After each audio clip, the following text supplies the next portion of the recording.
Voilà. Ouais, C'est là, bon, je ça y t'entends va? parfaitement. Ah, Tu arrives à m'entendre? oui, oui, je t'entends parfaitement. Il fallait juste redémarrer la vidéo, je pense. Ah oui, il fallait redémarrer parce qu'on était en communication juste avant. Voilà, absolument. Je pense que c'était ça. Ah, parfait, parfait. Hello, Andrew Jack. Hello, Soda. Donc, c'est bon, on y est arrivé. Merci à vous hein, d'avoir tenu avec nous jusque-là parce que ça nous a vraiment motivé de vous voir derrière pour nous Mais bien sûr. supporter, et pour nous aider à être là. Donc, on va pas tarder, il fait déjà tard. On a perdu une vingtaine de minutes pour avoir une bonne connexion. Donc, Tierno, bonsoir. Donc, Alors, bonsoir. Aujourd'hui, j'ai l'honneur, dans le cadre de Tahami, d'avoir Tierno Seydou Diop, qui est expert des marchés publics. Il est le responsable du service des marchés publics de Dakar Demdik, mais il est surtout juriste. Donc, Tierno, merci. Et merci d'accorder de ton temps à Tahami pour un peu traiter de la problématique des marchés publics. Donc, je te laisse te présenter. bonsoir, chers tous. Bonsoir, Madame Diouf. C'est avec un très grand plaisir que je vous rejoins, si vous me l'autorisez, à vous tutoyer. Oui, Mais oui, je bien vais garder sûr. le vouvoiement jusqu'à... Ah, ben, c'est parfait alors. Ah oui, on peut C'est se avec tutoyer. c'est avec un très, très grand plaisir que je te rejoins à travers ce réseau d'échange qui, pour moi, constitue une initiative vraiment à saluer dans la mesure où ça aide les gens à savoir ce dont ils ont besoin, en résumé, et de trouver les bonnes solutions. Aujourd'hui, nous sommes tous réunis ici pour traiter un sujet qui nous passionne, qui constitue également on va dire un domaine assez méconnu de la part de pas mal de Sénégalais, bah, d'une part professionnels dans les entreprises, d'autre part investisseurs ou opérateurs économiques. Donc c'est l'occasion pour nous aujourd'hui de parler de la commande publique, des enjeux de la commande publique, mais aussi de comment appréhender la commande publique pour savoir bien investir. Donc, c'est pour moi l'honneur aujourd'hui de venir vers vous et échanger avec vous sur ce que c'est que cette matière. Et vous n'êtes pas sans savoir qu'aujourd'hui, le développement d'un secteur privé fort, notamment au niveau des PME, il se trouve confronté à certaines contraintes hein, que nous constatons tous. Parmi ces contraintes, je peux en citer le taux de mortalité assez précoce des entreprises. Aujourd'hui, au Sénégal, il y a pas mal d'entrepreneurs qui créent des entreprises, mais qui, après une année de création, bah, se disent on n'y arrive pas, on va laisser tomber. Donc finalement, les gens se tournent vers la recherche de clientèle, qui n'est pas forcément la bonne approche. On a également la prédominance du secteur informel qui constitue aujourd'hui un réel blocage hein, et le manque de professionnalisme. Et c'est là où la commande publique aura tout son sens. Enfin, nous parlerons des difficultés d'accès à la commande publique et on va dire la difficulté pour accéder au financement de marché. Donc voilà en gros les thématiques que nous allons étudier, Madame Diouf. Oui, Je vous remets la coordination. d'accord. Merci Tierno. Tu peux m'appeler Mambinda. Donc, c'est avec plaisir que je te reçois. Mais il n'y a Et pas de en fait, souci. pour moi, c'est une problématique très intéressante, hein, comme tu as pu camper le sujet, qui Mhm. touche aussi les entrepreneurs. On parle de la commande publique et le marché, l'accès au marché local. On Mhm. parle de commande publique en général. Donc, si aujourd'hui tu devrais camper cette problématique de commande publique et l'accès sur la société sénégalaise, quels sont nos grands défis et nos enjeux actuellement? Alors, il me semble nécessaire pour moi, avant de répondre directement à cette question de quels sont les enjeux de la commande publique, de savoir qu'en Mhm. réalité, il définit ce que c'est que la commande publique. Tout à fait. Alors, vu qu'on a une audience qui n'est pas forcément juriste, et que la commande publique soit d'abord conçue comme une matière purement juridique, je vais adapter les propos et les termes utilisés pour que ça soit audible et compréhensible. Tout à fait. Aujourd'hui, la commande publique doit être conçue et comprise comme étant un terme générique relatif à l'ensemble des contrats passés par les autorités, enfin, on va dire si c'est le droit français de la commande publique, on parlera des autorités, des pouvoirs adjudicateurs ou entités adjudicatrices.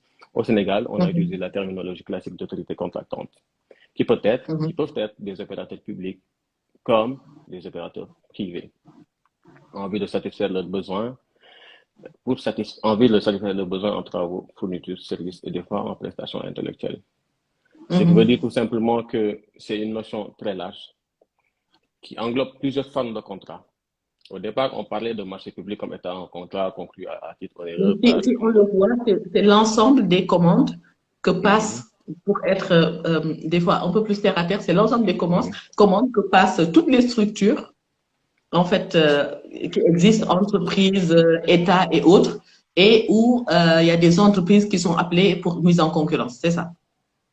Alors, d'une certaine manière, oui, mais pas tout le temps.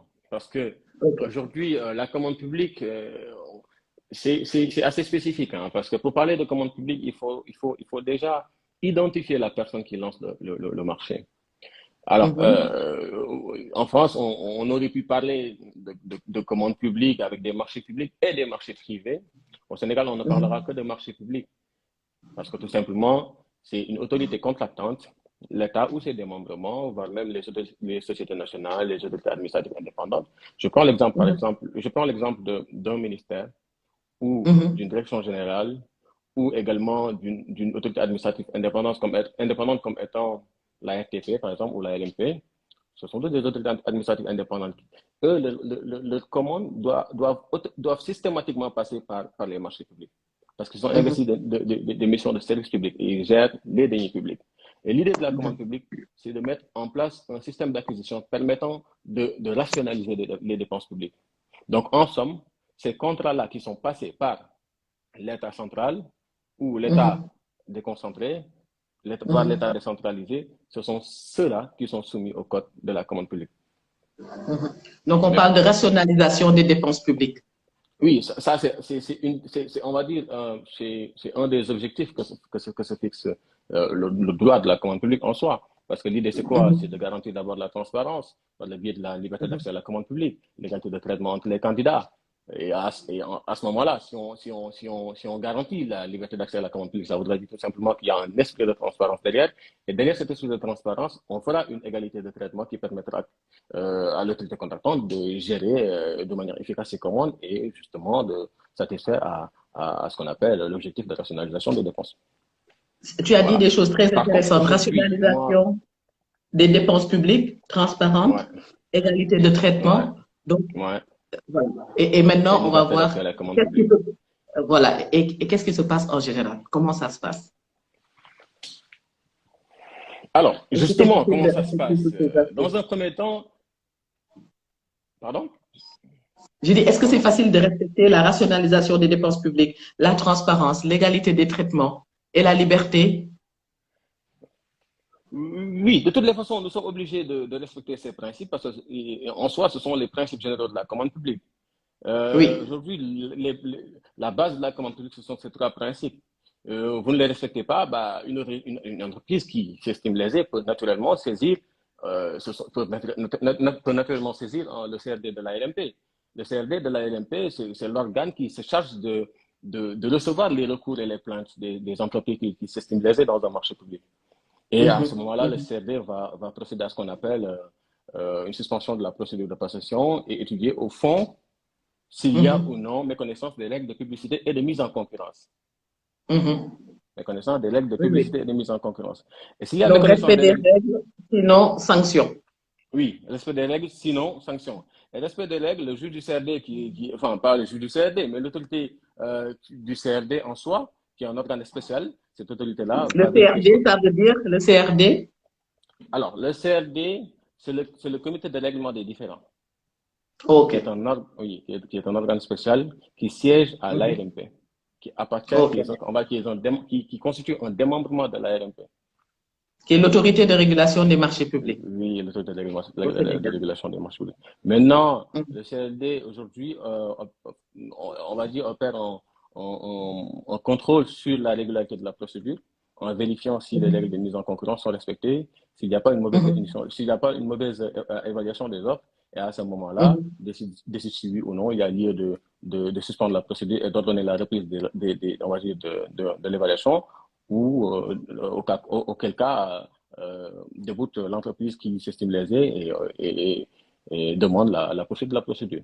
Mais aujourd'hui, euh, l'idée de ce sujet qui constitue la commande publique comme un levier de développement du secteur privé local ne peut être mieux appréhendée sans Mhm. parler des difficultés rencontrées par le secteur privé pour y accéder. Tout à La fait, première, tout à fait. oui, Donc, la un première sujet très difficulté, intéressant. Tu oui, parles des difficultés liées au secteur privé oui, pour, oui, sur rencontrées par l'accès. les secteurs privés pour accéder à la commande publique. Dans un premier temps, Parfait. nous avons ce qu'on appelle les contraintes techniques et réglementaires. Mhm. Aujourd'hui, l'idée voudrait que les autorités contractantes puissent définir de façon efficace et simple leurs besoins. Mhm. À partir de la définition des besoins, bah, les entreprises qui voudraient, on va dire, participer à ces consultations-là verront si oui ou non ils pourront naturellement proposer des offres économiquement avantageuses. Mhm. Ce qui n'est pas forcément le cas en pratique. Parce que nous Tout avons à fait. aujourd'hui on va dire des dossiers d'appel d'offres qui impliquent certaines spécifications techniques qui appellent à ce qu'on appelle, qui font appel à une certaine expertise. Et c'est là où le manque de professionnalisme et d'organisation de certaines entreprises constitue un blocage. Tout à fait, tout à Oui, fait. parce Et là, je vois qu'aujourd'hui, Thierno, beaucoup de membres, le secteur privé, il y a beaucoup de personnes du secteur privé qui sont en train de nous suivre. Et en fait, l'idée aussi, c'est de voir, il y a le rôle en fait des autorités contractantes de pouvoir bien préparer les appels d'offres pour pouvoir accéder au marché. Mais maintenant, le mhm, secteur privé en tant que tel, comment le mhm. secteur privé peut faire pour pouvoir plus prétendre à avoir accès à ces marchés? Alors, très bonne question. Très bonne question. Moi, je pense aujourd'hui qu'il faudrait naturellement que les entreprises sachent se formaliser. C'est la première étape. La formalisation. Aujourd'hui, oui, la formalisation des entreprises. Aujourd'hui, pour Mhm, avoir un accès privilégié de la commande publique, il faudrait que l'entreprise soit formelle, avec mhm, des moyens humains et matériels qui sont satisfaisants. mhm, Et dans formalisation, je pars au-delà de manque de moyens humains et matériels pour appréhender l'autre difficulté que rencontrent les entreprises. C'est mhm, le défaut on va dire, de régularisation.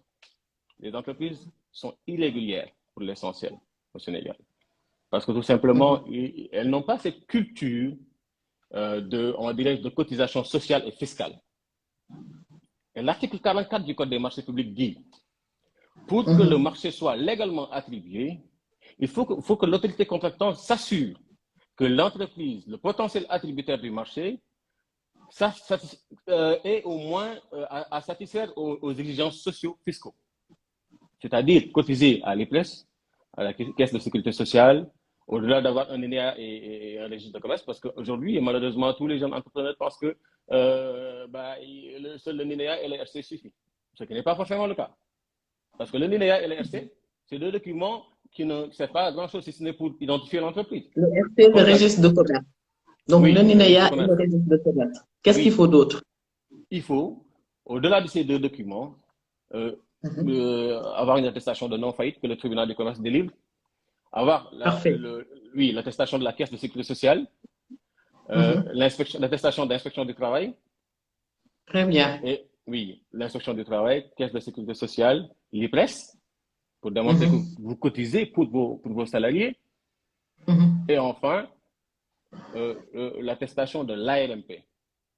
Mhm. Mhm. Et en fait, là, ça me fait Parce que poser une l'ARMP, question. c'est important, parce que les entreprises ne savent pas aujourd'hui que pour accéder au marché public, il faudrait que l'ARMP vous délivre l'autorisation. C'est ce qu'on appelle l'attestation de l'ARMP.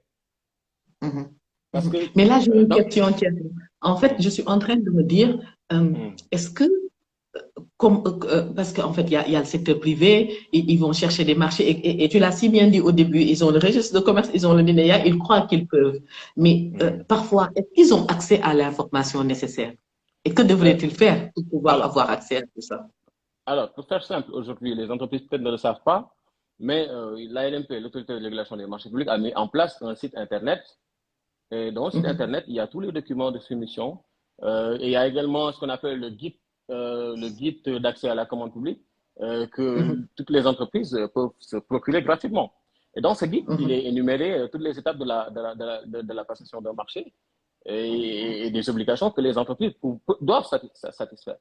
Parce qu'aujourd'hui, mhm. ces exigences-là sont d'ordre, on va dire, socio-fiscaux. Parce que si je parle Tout à d'IPRES, fait. caisse de sécurité sociale, attestation de non-faillite, tout ça là, attestation de l'ARMP. Parce que l'ARMP, n'oublie pas que pour chaque marché exécuté, durant une année donnée, il y a un minimum de redevances que les entreprises devront payer à l'ARMP. Et cette Exact. redevance, une fois que l'entreprise règle ça au niveau de l'ARMP, c'est fixé par un arrêté de 2015. Et cette redevance, une fois payée, l'ARMP verra si le taux d'exécution est correct et si également, bah, effectivement, ce que vous avez renseigné comme information est réel. À ce moment-là, vous délivrez une attestation de redevance de régulation des marchés publics. Et à ce moment-là, Tout à fait. oui, vous pourrez naturellement soumissionner au marché de l'année N+1. Mais Et le tu as fisc dit quelque fiscal chose de aujourd'hui. très important, les Oui. exigences socio-fiscaux. Et là, je vais te lire quelques commentaires, en fait, des personnes qui nous Oui. suivent, qui sont très intéressants. Il y a, Oui. il y a Afro-Optimiste qui dit la Oui. problématique des spécifications techniques détaillées doit être sérieusement débattue. Il y a Pape Dibindiaï qui dit les entreprises ne sont pas forcément structurées pour la régularisation fiscale et sociale. Oui, ne sont pas forcément structurées. Donc, il lie la structuration à la régularisation sociale et fiscale. Et un autre commentaire, il y a aussi un commentaire, tu es le meilleur juriste en fait.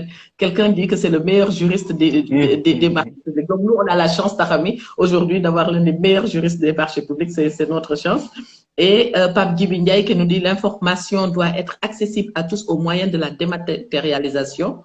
Et Afro-Optimiste revient qui dit Pape Djibi pas fortement. Ah oui, le débat se lance aussi dans les commentaires. Mais dans le cas des marchés, les aptitudes techniques, juridiques et financières constituent des garanties sur l'entreprise. L'égalité de traitement est-elle réelle, cher Wele? Voilà. Ah, il y a mon papa qui nous suit. Bonsoir, papa. Bonsoir, tonton. Ben, tu sais, Allez, on continue. Mabinta, ces questions sont toutes intéressantes, hein, parce que ça Mhm, renvoie à une chose, si on résume.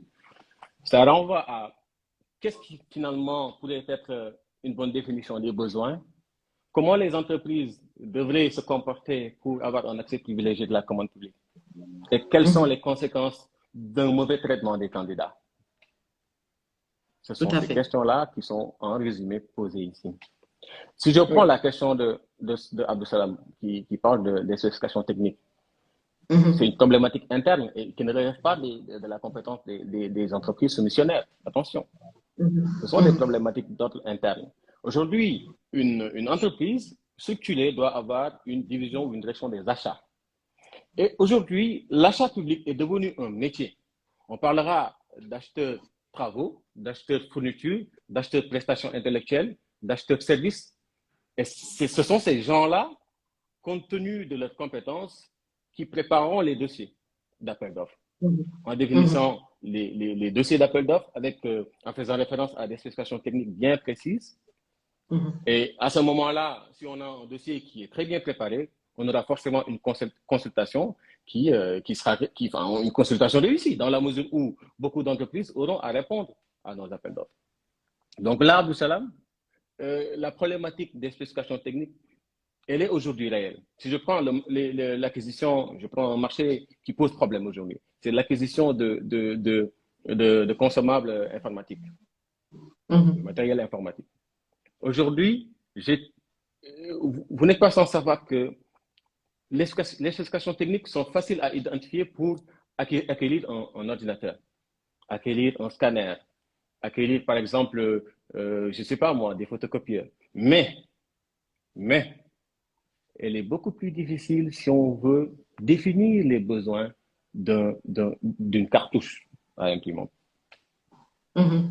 Parce qu'au Sénégal, Et là, c'est la relation qui coûte moins cher ou bien d'une cartouche qui est beaucoup plus alors, facile à acheter.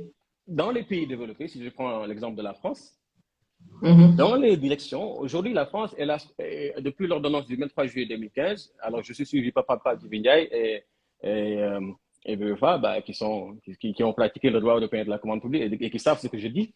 Depuis l'ordonnance du mhm, 23 juillet 2015, transposée en droit interne par le décret du 25 mars 2016 et qui a fait l'objet du code des marchés publics, du code de la commande publique du 1er avril 2019, bah, mhm, il y a eu un réel changement. Il y a eu un mhm, réel changement et la commande publique aujourd'hui est devenue non plus une matière qui ne prend en compte que les marchés publics, mais qui prend en compte à la fois les marchés publics, les partenariats privés, le marché de partenariat et les délégations de services publics.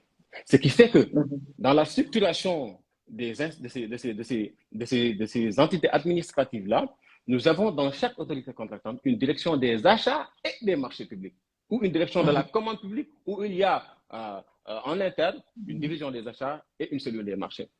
Ouais. Et là, j'ai une question. Tierno, je peux juste t'interrompre par ici. Est-ce que ça se passe, est-ce que dans toutes les structures en général, ça se passe comme ça? Est-ce qu'il y a toutes ces divisions qui existent maintenant dans toutes les structures qui traitent de la problématique des marchés publics? Alors, aujourd'hui, si je prends l'exemple de la société académique, effectivement, nous avons une division des achats. Il y a plus des acheteurs de métiers. Je ne saurais vous répondre. Peut-être oui, peut-être non. Et chez nous aussi, il y a des millions des achats dans la structure où je travaille. Mais je voudrais savoir aussi, parce que parfois, peut-être que dans certains services qui traitent de cette problématique, est-ce qu'il y a un système de contrôle qui se fait par l'État, qui fait que la structuration en fait des services se passe toujours comme ça pour les services qui traitent des marchés publics? Au Sénégal, nous sommes obligés, dans la mesure où à chaque début d'exercice, nous sommes obligés de transmettre la composition de la cellule des marchés et de la commission des marchés publics à l'approbation de l'autorité de régulation des marchés publics et de la direction centrale des marchés publics, la LMP et la DCMP. Qu'à cela ne tienne. Qu'à cela ne tienne. En interne, la DCMP, Direction centrale des marchés publics. Des marchés publics qui opèrent en contrôle a priori sur les dossiers d'appel d'offres, les rapports d'analyse et les contrats dans le cadre d'un examen juridique et technique pour les marchés qui relèvent de sa compétence.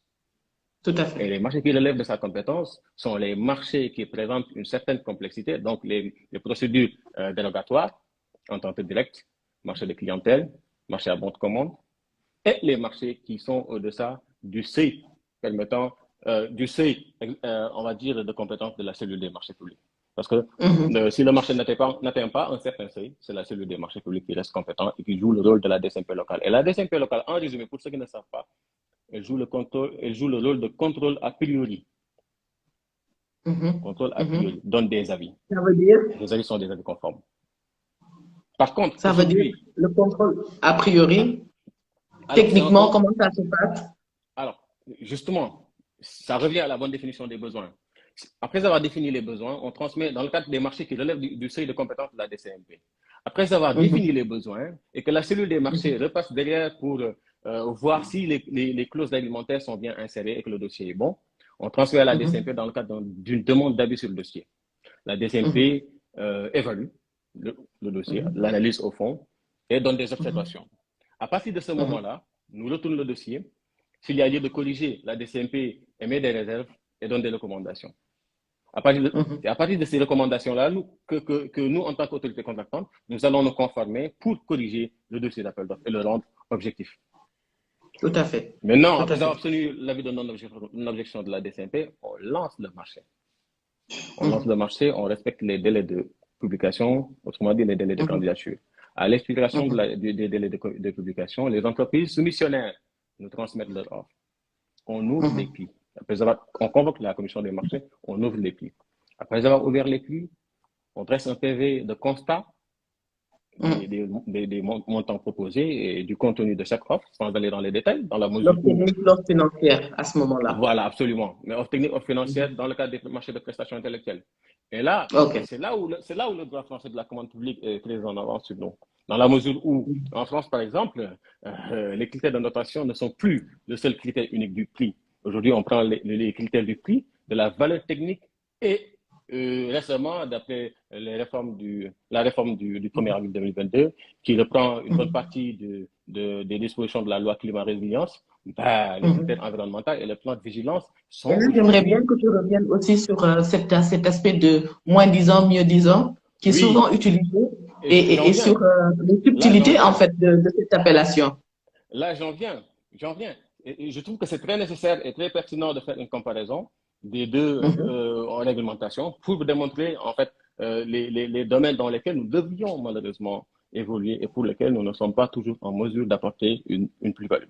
Alors, après avoir ouvert les plis, on analyse avec la commission des marchés. La commission des marchés analyse, reste un PV, un rapport d'évaluation et un PV d'attribution provisoire. Ce PV d'attribution provisoire, une fois signé par les membres de la commission des marchés plus le président de la commission, il est il est, avant d'être approuvé par l'autorité contractante, soumis à la DCMP, encore une fois, pour une demande d'avis sur le rapport d'analyse des offres. Attention. Pour te dire que la DCMP agit en amont et en aval de la procédure. Elle agit pour la bonne définition des besoins, mais elle agit au moment de l'analyse pour vérifier si l'analyse a été bien faite. Et là, je réponds à la question de Cheikh Wele qui disait tout à l'heure si l'égalité de traitement est respectée. Bien sûr, parce que sinon la DCMP émettrait des avis sur le rapport d'analyse des offres. Maintenant, si le rapport est bien fait. Il y a des mecs qui disent moi, monsieur, mais j'aimerais bien savoir. Mais bien sûr, il faut toujours poser des questions. Mais là, j'étais sur un point très, très intéressant. Après avoir analysé l'offre, on transmet à la DCMP qui émet un avis. Et la DCMP, après avoir émis l'avis, elle nous retourne le dossier. On dresse les notifications d'attribution et les notifications de rejet.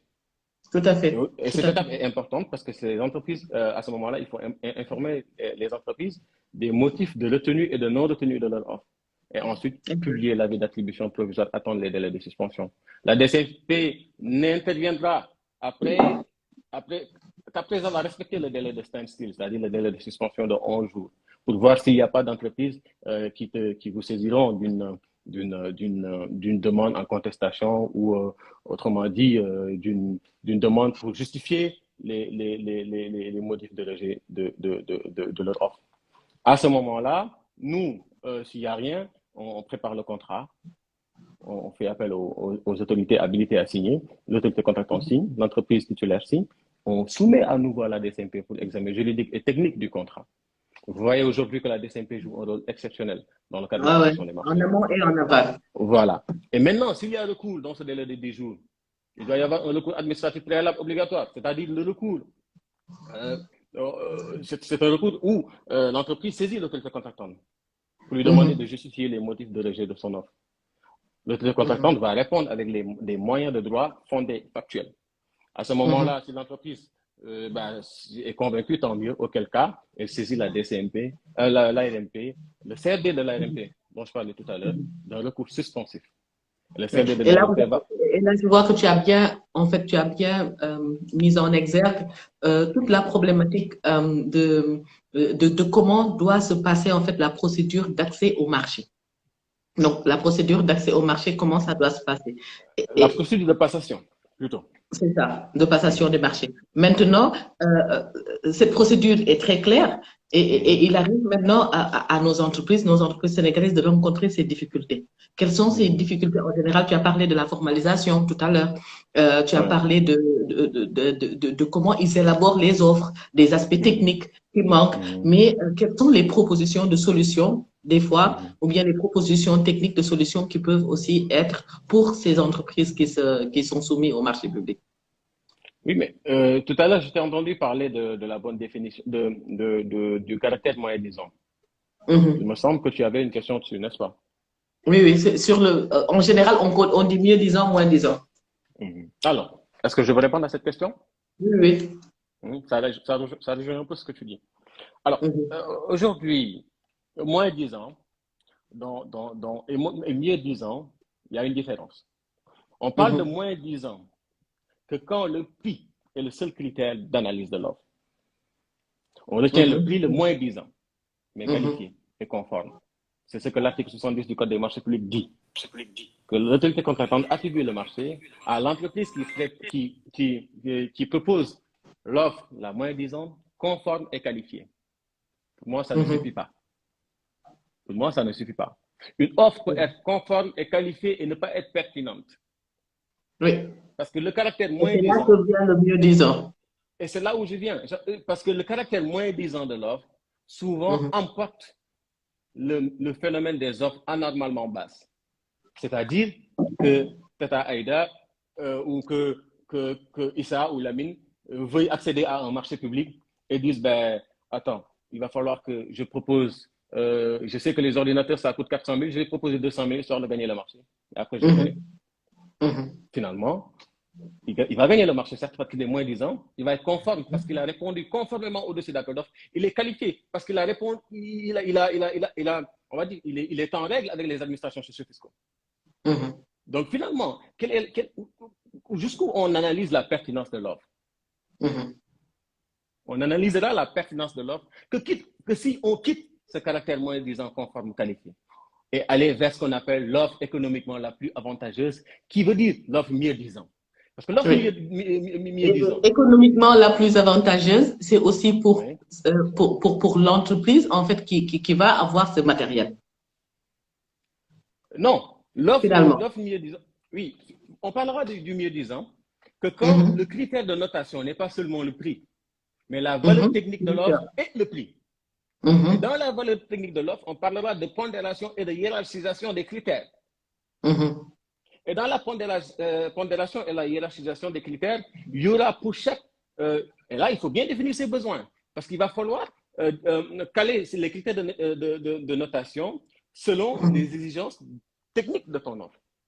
Tout à fait, tout à fait. Et là, il y a Madeleine qui te dit, prends pas en compte la qualité du produit. Absolument, c'est ça. Voilà. Absolument, c'est ça. Une offre ne prend pas la qualité du produit en compte la qualité du produit. Ben, c'est une offre, finalement, moins disant, mais qui conforme qualité, mais qui n'est pas pertinente. Et là, c'est la raison pour laquelle, si on prend l'autre schéma de la valeur technique et de l'offre, et du prix, à ce moment-là, on aura deux critères de notation. En France, ils sont allés plus loin maintenant avec la loi climat résilience et depuis le 1er mai 2022, ben, aujourd'hui, le critère environnemental, il constitue aujourd'hui un critère de notation. Il faut proposer un plan de réalisation qui doit respecter les normes environnementales. Donc, vous voyez un peu la situation que nous nous retrouvons au Sénégal. C'est la raison pour laquelle vous allez voir pas mal de chantiers qui sont entamés, mais malheureusement qui traînent à l'exécution. Parce que tout simplement, nous avons des offres qui ne sont pas performantes et que l'entreprise vous dira toujours, oui, je suis moins disant. Mais vous êtes moins disant à quel prix? Oui, et là aussi, ça donne aussi ça donne à réfléchir sur comment on a fait aussi la demande, en fait, la demande d'appel d'offres, en fait, pour pouvoir avoir des entreprises qui subventionnent. Parce que des fois aussi, les entreprises ne sont pas assez claires sur leur demande d'appel d'offres et ça fait qu'on a des offres moins disant, mais tous les critères n'y sont pas forcément. Alors, aujourd'hui, au Sénégal, dans notre système de prestation des marchés, plus précisément dans le cadre des marchés de prestations intellectuelles, nous avons des types de prestations intellectuelles, de marchés de prestations intellectuelles qui nous permettent de quitter le caractère moins disant. Aujourd'hui, dans le cadre des marchés de prestations intellectuelles, on peut choisir par exemple le mécanisme ou le procédé de la meilleure offre technique, par exemple. Le procédé de la meilleure offre technique, dans ce type de marché de prestations intellectuelles, on va mettre en avant l'attribution du marché à l'entreprise qui propose non pas l'offre financière la moins élevée, mais plutôt qui aura la meilleure note technique. Oui, donc c'est la corrélation des deux offres, financière et technique. Voilà, c'est ce qu'on appelle valeur technique et prix. Maintenant, en prestation intellectuelle ici au Sénégal, on parlera de marché à budget prédéterminé. Dans l'avis d'appel d'offres, on lance le marché, mais on précise, on dira que le marché, oui, il va être conclu, mais le budget prévu pour ce marché est de 70 millions. L'important, c'est d'avoir des offres. C'est d'avoir des offres. C'est très clair. Dans ces 70 millions-là, hein, mais qui auront une bonne valeur technique. Et à ce moment-là, ça nous permettra de choisir, on va dire, le prestataire le mieux qualifié. Non, mais là, c'est très clair sur la procédure de passation des marchés, comme tu dis. C'est très clair sur la procédure. Et on voit aussi, Thierno, quand tu parles, qu'il y a beaucoup de passion. Beaucoup de passion. Et ça, c'est important parce qu'en fait, c'est la passion qu'on a pour son métier qui fait que quand on travaille, finalement, on ne sent même pas qu'on est en train de travailler parce qu'on y va, c'est une passion, c'est une connaissance et on le sent dans ton exposé. Maintenant, on revient à la corrélation, la passation, on a fini. On revient maintenant à comment devrait quels sont les enjeux maintenant pour les entreprises sénégalaises, pour notre économie sénégalaise, de pouvoir mettre en relation ces marchés publics et notre développement économique local. Et avant ça, je voudrais bien te citer aussi d'autres observations qui ont été dites. Donc, il y a Madjiguène. Ah oui, on a eu beaucoup de commentaires, hein? Beaucoup de commentaires que je vais lire. Ah oui, ça c'est bien. Le moins disant, ah oui, on a eu beaucoup de commentaires. Voilà. Et je commence par Afro-Optimiste, toujours qui dit, il est vrai que la loi du moins disant est devenue réductionniste au regard des enjeux contemporains. Absolument. Qui environnent la commande publique et qui confirme ce que tu nous as dit tout à l'heure. Il y a, après Afro-Optimiste, il y a Tierno, je crois. Non, non, il y a les pouvoirs adjudicateurs. Ah, il est Oui, nostalgique, il y a il veut Kervele quoi? qui est témoin de ces nuits blanches, donc qui persiste et qui dit que voilà, et on voit la passion, hein, parce que c'est une passion qui sort de nuit blanche, parce que sans connaissance, il n'y a pas de passion, dans tous les cas. Il y a Kervele et la distance de travail et des matériaux, oui, c'est une confirmation. Et en fait, j'ai une question de Tierno, un autre Tierno euh, qui nous dit et la distance de travail, clause environnementale, clause sociale, il en parle. Juger la performance plus que la stricte conformité. Il y a Madigan qui dit, prends pas en compte la qualité du produit, ça on en a déjà parlé. Donc voilà. Donc moi, j'ai parcouru rapidement toutes les questions, il y en avait eu pas mal. Et donc maintenant, ah oui, Mohamed Bey qui dit, un expert en passation des marchés, est-ce qu'il y a un programme ou une structure qui accompagne les entreprises à être éligibles à la commande publique? Donc Tierno, peut-être qu'on devrait se poser cette question avant d'aller maintenant sur la dimension économique. Ok. Ben déjà, je tenais à remercier tout le monde. J'avoue que je suis très touché par les retours que j'ai ici. Et Mame Binta, je ne saurais avancer et poursuivre sans vous signaler que ce sont des gens très intelligents, hein. Pour l'essentiel, ils fument promotionnel, à l'image d'Afro-Optimiste, Abdou Salam, un très grand Mhm. ami à moi, Ah, qui connaît parfaitement le droit. Cher Wele, à qui nous étions ensemble à Paris et qui actuellement qui a fini à Nice. Magicienne, merci pour le retour. Ça me fait plaisir de voir que vous suivez avec patience ce que nous traitons. Kerstegen, je reviendrai sur tes questions. Par Bifal, j'ai envie de te dire tout à l'heure que euh, lui, c'est le responsable de la commande publique de la ville de Mulhouse à Strasbourg. ah. Il est Donc, doctorant en marché public. Donc, je dis parfait. pas, oui, Donc, on a les bonnes personnes, en fait, qui sont en train voilà, de c'est pour ça que suivre. je ne peux Voilà. pas me permettre de raconter du n'importe quoi. Black is Beauty également, elle fut ma promotionnelle et c'est une très grande amie à moi, une sœur, et spécialiste de la commande publique également, et qui a eu à faire ses débuts en France avant de rentrer au Sénégal comme moi. Et elle est Parfait. passionnée de la commande publique et travaille dans ça. Donc, c'est pourquoi elle a des Donc, on a un retours bon noyau de passionnés qui sont absolument, aujourd'hui avec le réseau Tahami. absolument, absolument. Et moi, je suis heureuse aussi de pouvoir, à travers, en fait, ce live, Ouais. les compter parmi les personnes qui nous suivent. Absolument, absolument. Et vous verrez que naturellement, Mohamedou Bey, c'est un inspecteur du Trésor. Il fait semblant Donc, de ne pas s'identifier comme ça, mais c'est un inspecteur du Trésor, un grand expert en marché public. ok. Et Et il y a aujourd'hui, Elisa qui te dit, Pierre, oui, Elisa aussi est une très grande spécialiste du droit qui a fait ses études à Paris 2 à Panthéon-Assas. Donc, vous voyez naturellement qu'il y a de la matière. Donc, pour parfait, revenir à notre parfait. discussion, tout à l'heure, vous disiez. Non, non, je demandais maintenant, la question, c'était la question de Mohamedou Bey, qui disait, un Mhm. expert en passation des marchés, est-ce qu'il y a un programme où Mohamedou Bey est une structure qui accompagne les entreprises à être éligibles à la commande publique? Ça, c'est la Mais question bien de sûr, Mohamedou Bey. mais bien sûr, j'ai envie de lui retourner ce mot d'expert en commande publique qui lui ressemble mieux que moi. Et pour répondre à cette question, lui dire, il y en a pas mal ici au Sénégal. Nous avons par ailleurs un centre de recherche et Mhm, d'études en commande publique, mhm, le CERCP, qui est composé de praticiens comme moi, de mhm. magistrats, de professionnels aguerris et qui savent les marchés publics, qui l'appréhendent dans toute sa splendeur. Les marchés publics, la commande publique aujourd'hui, je suis, je suis, je suis, je suis naturellement en mesure de vous dire que c'est la vitrine d'un pays en voie de développement. Donc, il y Mhm, a intérêt à s'y intéresser. mhm. Donc, pour vous Ouais. dire, ce centre, moi, que je connais, est en Mhm. mesure d'accompagner Mohamed Bey, toute structure qui voudrait demain intégrer les marchés publics. Il y a Mhm. toutes Et les là, c'est structures Mohamed qu'il faut. Bey. Ils ont le même nom, en fait. Il dit erreur, je suis agripreneur. J'aimerais bien rencontrer cet inspecteur du trésor qui doit être de ma famille. Et moi, je connais ce Mohamed Bey, agripreneur, là. D'accord, je me Voilà. suis trompé. Je me Voilà, suis c'est trompé. pas la même. Mais oui, Ouais. Mohamed qui fait de la qui est dans la vallée du fleuve Sénégal et qui Ah, fait du d'accord, riz. d'accord. Oui, oui, bah, il n'y a pas de Oui. souci. Mais Mohamed, c'est vrai. Et Thierry, j'aimerais bien te poser une question par rapport à ça. Je crois Mhm, qu'à l'AFMP, il y a aussi mhm. un autre centre qui délivre des formations. Oui, c'est l'IRMAP, Institut de régulation des marchés publics, qui vise à former Oui. des entreprises, enfin, des opérateurs économiques, des spécialistes en marché public. Toute personne Mhm. concernée par par la commande publique et passionnée de la commande publique pourrait s'inscrire à, c'est un master d'ailleurs, c'est un master 2 Ah, c'est un master carrément. oui, en C'est management et académique. régulation des marchés publics. Mhm. Oui, Mhm. et à ce moment-là, toute Ok. personne qui voudrait intégrer ce master-là pourrait à chaque fois, enfin, peut à chaque année, à partir du mois de septembre-octobre, soumettre son dossier de candidature à la RNP. Oui. Et là aussi, on a une question de Pape Djibindiaye qui dit, il faut pour moi qu'on crée un observatoire de la commande publique. Une telle association serait une aubaine. Tierno, ton avis Oui, là? oui, Padjibi, l'observatoire existe sous un autre format. C'est le centre dont je te parle tout à l'heure.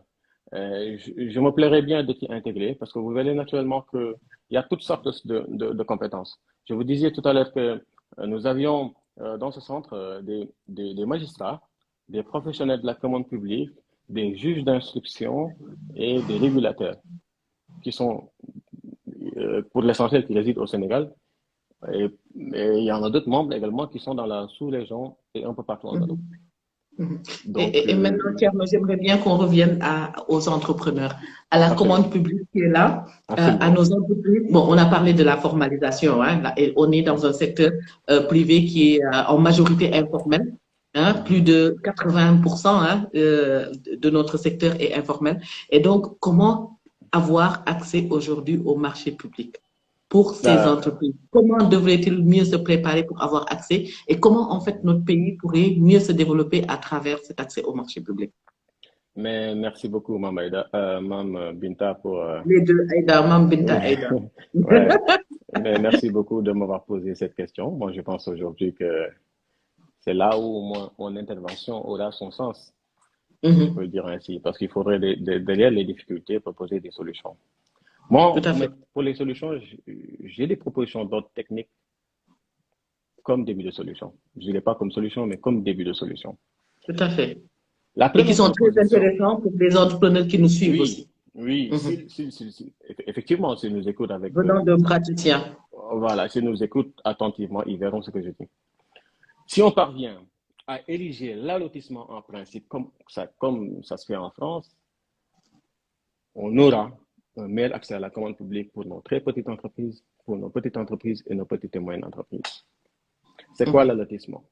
C'est obliger toutes les autorités contractantes à travers une réforme réglementaire à ce qu'elles se conforment et qu'elles fassent, avant de définir leurs besoins, un allotissement. Un allotissement de besoins en mettant, on va dire, dans un même lot des besoins qui ont soit une unité homogène ou une unité fonctionnelle ou une finalité homogène. C'est comme ça qu'on allotit finalement. En France, si vous n'allotissez pas, vous devez le justifier, soit par la complexité du marché, soit par l'impossibilité d'allotir le marché. Si vous ne le faites pas, le juge, le juge vous sanctionne de mauvaise définition des besoins et à ce moment-là, vous serez obligé de reprendre la procédure. Maintenant, si on Et érige, allotir, Thierno, allotir, pour nous qui ne sommes pas des praticiens, ça veut dire quoi exactement si vous n'allotissez pas? allotir, c'est de regrouper les marchés en lots séparés. Mhm. Mais comment regrouper? On ne peut pas regrouper comme on veut et n'importe comment. Mhm. On regroupe les besoins qui ont les mêmes finalités homogènes ou qui ont les mêmes unités fonctionnelles. Tout à fait. Je Unité vois. centrale, je donne un exemple. Unité centrale plus écran, ce sont des besoins qui ont une unité fonctionnelle. Sans l'unité Ok. centrale, l'écran ne peut Je pas comprends. fonctionner. Je comprends. Vous voyez un Parfait. peu. De Ah oui, même, et les besoins j'espère à finalité qu'il y a homogène. des choses dont les autres doivent comprendre. Voilà, c'est pourquoi aujourd'hui, j'essaie de faire une illustration aussi basse possible, quoi. Oui, Mais oui. non, c'est comme ça qu'on a loti, et c'est obligatoire en France. Pourquoi on a loti? Parce que si on a loti, ça permettra à Mambinta, à Pape Djibril, s'il veut gagner au marché, et qu'il se dise, ben, j'ai pas les moyens de vraiment répondre à l'ensemble des besoins, de ne cibler que le lot abordable et de se mettre une offre par rapport à ce lot.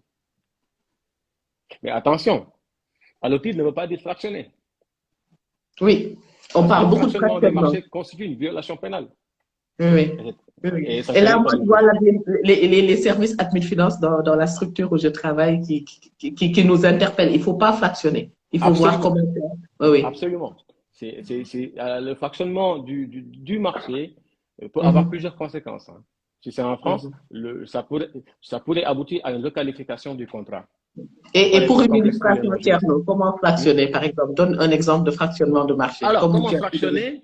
C'est savoir que dans mon entreprise, j'aurai besoin de 50 ordinateurs dans l'année, mais Mhm, qu'au mois d'octobre, mes services m'ont dit il n'y a que deux parmi nous qui n'ont pas d'ordinateur. Autant acheter des ordinateurs pour eux.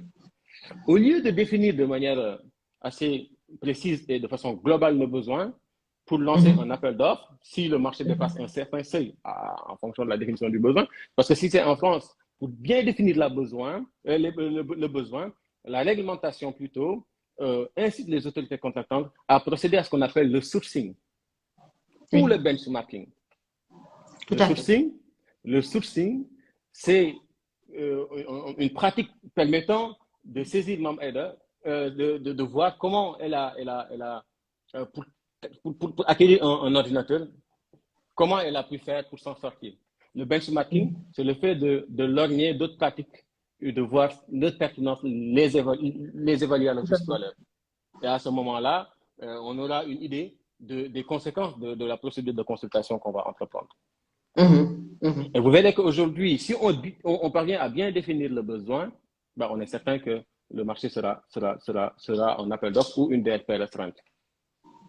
Maintenant, si on achète, si on se dit, ben, on ne va pas bien définir le besoin, on va acheter que les deux ordinateurs, qu'on va signaler aujourd'hui, ben, je vais acheter ces deux ordinateurs-là à 800 000 francs. 2 mois, 3 mois après, d'autres structures vous signalent le besoin, un besoin additionnel de 4 ordinateurs.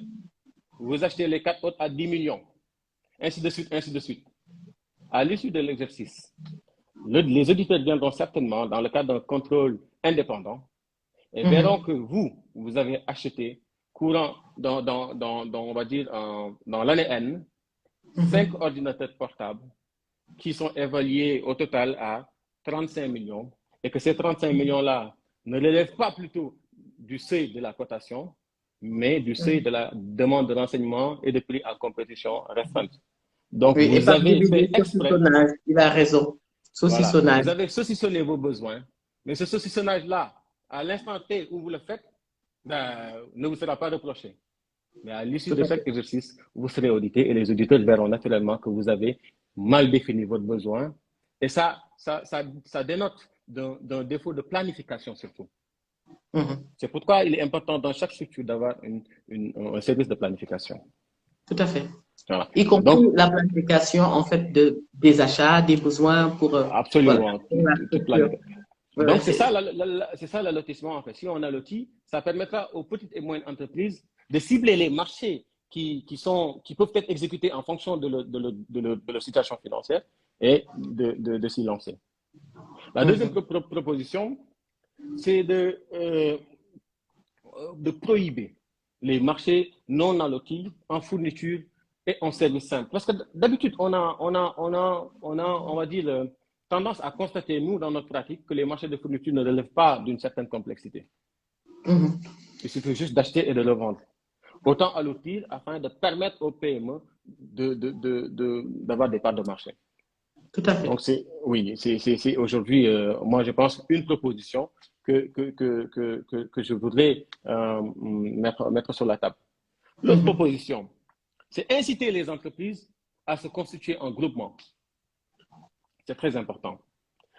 Mhm. Une entreprise, une petite et moyenne entreprise qui voudrait intégrer un marché, mais que cet appel d'offres, oui, il sait où trouver les fournitures, mais n'a pas les moyens de les acheter, pour voir d'autres entreprises susceptibles de répondre aux mêmes besoins et de se constituer en groupement, soit en Mhm. Et groupement conjoint ou en groupement solidaire. chacun peut avoir une spécificité différente, des Absolument, compétences différentes absolument, et ça absolument. permet de. Ils peuvent se constituer en groupement soit solidaire ou conjoint. Et Mhm. dans chaque groupement, il y aura un mandataire qui servira d'interlocuteur. Mhm. Donc, vous voyez naturellement que la commande publique aujourd'hui commence à offrir des pistes de Mhm. solutions. Mhm.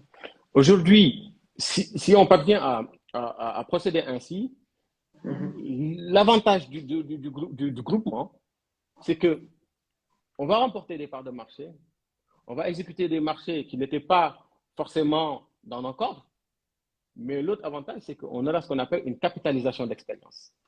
Parce que, Mambinta, il ne faut pas oublier que dans le cadre d'un marché à compétition ouverte, les autorités contractantes ont l'obligation, dans l'avis d'appel public à la concurrence, de préciser des critères de qualification qui mettent en avant on va dire, l'existence de marchés similaires, autrement dit d'expérience.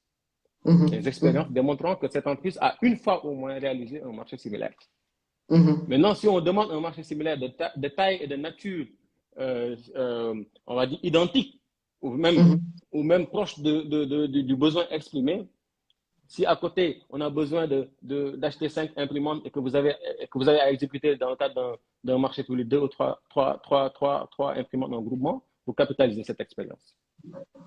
Je vois. Alors, même que vous faites partie d'un groupement. Donc, ce sont ces 3 avantages, moi, que je considère comme étant capital pour une entreprise dans le cadre des compétitions ouvertes et qui serait issue d'un groupement de commandes réussi. Et là, tu parles en fait de se regrouper, être en groupement. Et je crois que ceci est un grand défi au niveau national. Bon, oui. là, voilà, c'est un grand défi et aussi c'est une conscience et une mentalité des structures sénégalaises de vouloir se mettre ensemble. Ça, c'est un autre défi et c'est un autre débat. Ouais. Absolument, parce que et là, si vous voyez, dans plusieurs marchés publics de travaux ici au Sénégal, il y a des marchés on va dire qui sont exécutés en groupement. Hein. Vous voyez des fois, on va dire CDE qui se met en groupement avec pas mal d'autres entreprises chinoises qui viennent ici exécuter les marchés et sous-traitent pas mal de parts de marché à des entreprises étrangères. C'est comme l'exemple des autobans que vous voyez ici un peu partout dans Dakar. C'est comme ça que ça se fait. Donc, l'autre avantage pour moi, pour les PME, c'est nous, de notre côté, essayer d'ouvrir davantage à ces petites et moyennes entreprises l'accès au marché à faible montant. Tout à fait. Ce sont les DRP, les demandes de renseignement à prix simple, à demande de renseignement à compétition restreinte, demande de renseignement à compétition ouverte. Autrement dit, en France, les marchés à procédure adaptée. Ce sont des marchés où l'autorité contractante a une certaine marge de manœuvre parce que des fois, nous voulons bien ouvrir le marché on va dire, aux petites entreprises, aux petites et moyennes entreprises, aux très petites entreprises. Mais nous sommes tenus de respecter, compte tenu de la nature et de l'objet du marché, les règles de publicité et de mise en concurrence. Et parmi ces règles de mise en concurrence, il y a ce qu'on appelle les moyens humains et matériels à intégrer dans le marché. C'est ça. Ensuite, et il y a Elisa Traoré qui te dit la préférence en matière de marché, la préférence nationale. Elle pose la question de la préférence. Alors, la question de la préférence nationale, elle est traitée. Elle est traitée par le Code des marchés publics ici au Sénégal. Alors, il est prévu dans tous nos marchés publics. Et ça relève du pouvoir discrétionnaire de l'autorité contractante si elle le souhaite. Il est prévu, il est autorisé par le Code des marchés publics d'octroyer 15% de marge de préférence aux entreprises nationales, mais qui font partie qui sont homologuées par la Chambre de commerce. Et malheureusement, les entreprises ne le savent pas et ne sont pas homologuées par la Chambre de commerce. Du coup, même si elles font demande à ce bénéfice, nous, on se refuse l'octroi légal de ce bénéfice parce que tout simplement, le document de base qui démontre que vous, effectivement, vous êtes une entreprise formelle, d'une part, mais que d'autre part, vous avez été homologué par la Chambre de commerce, n'est pas fourni. Et à ce moment-là, on ne peut pas vous octroyer cette marge de préférence de 15%. Mais oui, elle est aujourd'hui intégrée dans notre corpus réglementaire. Il y a ton ami Apophilite qui demande aussi, Thierno, as-tu oublié d'intégrer la commande à l'écosystème sénégalais aménagé pour booster le moteur d'emploi qu'est l'entrepreneuriat? Oui, de toutes les façons, aujourd'hui, l'écosystème sénégalais, pour booster l'entrepreneuriat, ne se limite plus à la recherche de clientèle.